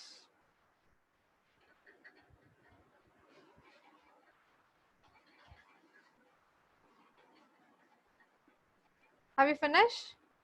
Okay, yes. So just see that you try to do it, all those who did not finish. If you are not able to do that, then surely next class, 100%, I'll do that derivation for you, because next class we have almost finished whatever is there in the textbook, except a few of the problems, 4, 5 problems are remaining. After that, we'll be moving on to the special series, and then we have workbook. That's what is pending. Yeah, yes, Ketan, correct. Yes.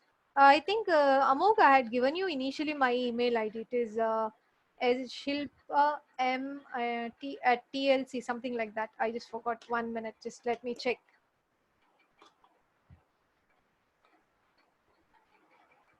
Okay, let me check it out.